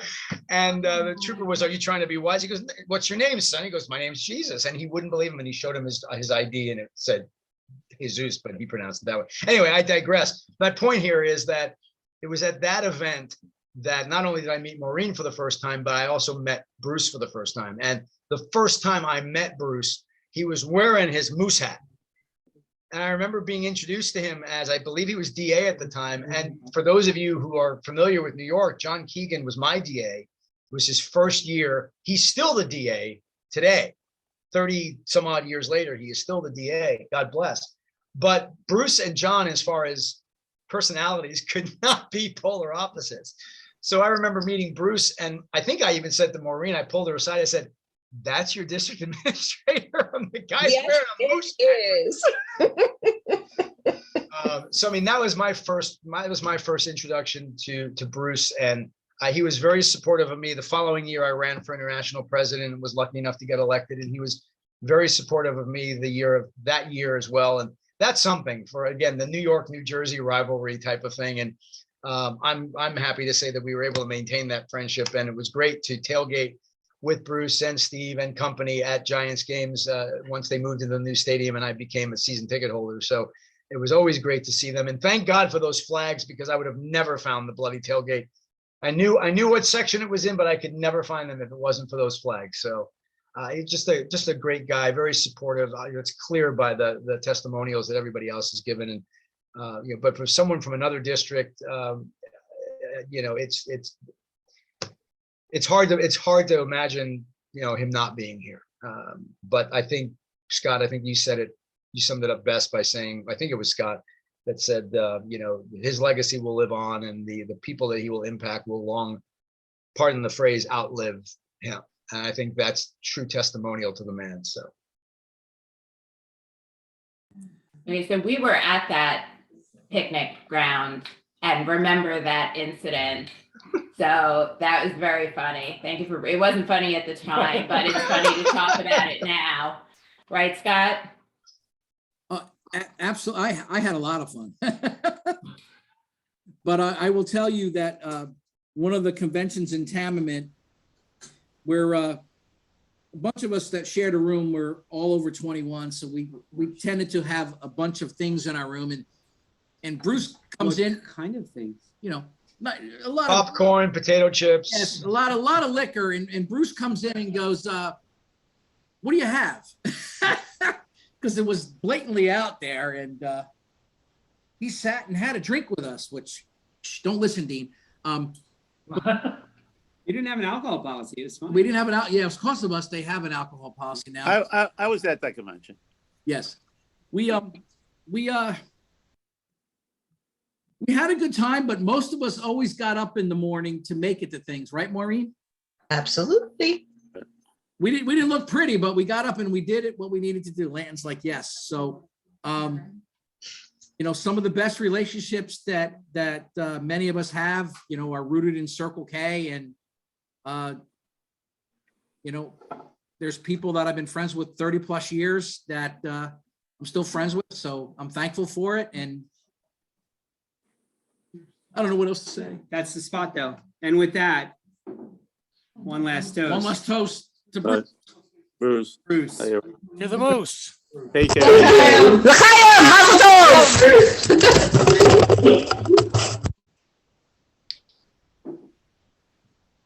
Good night, all. Great team, everybody. Take care. Good night, everyone. Thank you for your Everybody. participation. Great event. Hey, Luis. Sign off. No, he's still there. Hey, so seriously, I want to talk about the tailgate as we lead up to it, because we want to make the drink of the game about Bruce and figure out, and if you can bring like, because I'd like to have some pictures of Bruce at the tailgate. Stand up. Like, yeah, if you could get a cutout of Bruce, that would be awesome. But Bruce is your man. like He a can- cutout of Bruce. Well, I'm pretty sure you could. That Kind would of be like my pretty Brutus neat. cutout behind You me. know somebody, Luis. Yeah. Like if you had a cutout of Bruce, that would be. I'm sure that Circle, I mean, the Kiwanis, New Jersey is willing to sponsor that cutout. So, He's on a teacher's salary. so No, I didn't say you had to pay for it. You had to source it. There's a difference. yeah, you got to source it. I think there's a lawyer there that like making oodles of money who could pay for that. Yeah, George. We can sort this out. Just take 10% of whatever you make from the fundraiser. So, no, That defeats the fundraiser. yeah. So I mean, not really. That's cheap. That's cheap for George. What's so Luis, you can't walk away, buddy. Luis has been working out like that I know. the whole time. He's on a He's a treadmill. beast. I mean, Luis is he's not a drinking, beast. He's working out. No, he's just working out. So He's got to do his See. deadlifts now. We've been doing the 12-ounce curls. yeah, we've all been drinking wine. That's a different event. God bless. Hi, Lori. It was awesome. Hello. Congrats to Lan. Yeah, to she had a Landry. church council meeting tonight. She was out doing God's work. So Yeah. Awesome. Well, you were I appreciate drinking the you guys wine. getting on with us, Lanton and Lori. Thank you. oh, this is awesome. You know, and those wines, all three of them are really good. Yeah, I thought. I'm that's only what on they one, but I suggested. can- She hasn't tried the other two yet. I can I assure you. I'll- switched the white to something Oh, that my wife would you like. hear her? She's like, I need more wine after church council meeting. But we did buy 2 boxes of the wine, and I'm gonna have the wine over the weekend by the fireplace, by the fire pit. Yeah, sorry, Luis. I didn't realize you guys double bought until after it happened. I'm like, uh-oh. I tagged both of you to buy and you both bought. Oops. It's fine. It's for a good cause. Yes, thank you. Thank you. Yes, so please keep in contact with us, Lanton, and we'll try to get a group out there to Yeah, and again, you guys are all invited to come out. It'll be awesome. Oh, Cletus Fest is a hoot. So we would love to have you. Steve, you have to go then too. Well, Yeah. see if I'm available that weekend. Yeah, he's got to check his calendar. Yeah. So, And Lanton, if you go through my Facebook profile, you'll find bazillion pictures of Bruce. That means he doesn't have to get on Facebook. yeah, I mean, it's got to get on Facebook. I'm not good at Facebook. Go through Lori. You can use her. She's I friends need a with me social. too. I mean, need a social media manager. I haven't found one yet. You need a job before you need a social. Once So. again, you're mired in the details. This picture is actually was on Facebook yesterday. That's Okay. right. I So- just found it. This actually, believe it or not, it's from a funeral that we all went to. Okay. And then we went to lunch afterwards, and they stuck me with the bill. Yeah. Good for them. Hey, well, That's solid work. they're my lieutenant governors. They were smart. Trained them All right. right. Well, thank you guys Yeah, very thank much. you. Good to see Georgie, you guys. good job, buddy. And your music. Yeah, this was awesome. Good job. Thanks, guys. Georgie had 40 years of people he impacted here today. Yeah. That's pretty I know. impressive. It's pretty good. Yeah. It's pretty solid. You had a cross pollination of everyone. Yeah, you wouldn't happen without your work. Recorded Thank this. you. Anybody that missed out, we can send it. That just reinforces. Yeah. One. So it was awesome. Thanks, guys. Great George, job. get a person in your Metuchen office. Join my club. I'm the only one in the Metuchen office. Well, come visit us Thursday. All right. See you later. Good night, guys. Land, care. Lori, take See care. ya. Okay. Good seeing you, but congratulations to Landry again. Thanks. Nice job, Peace. Georgie. Thanks, guys. Later.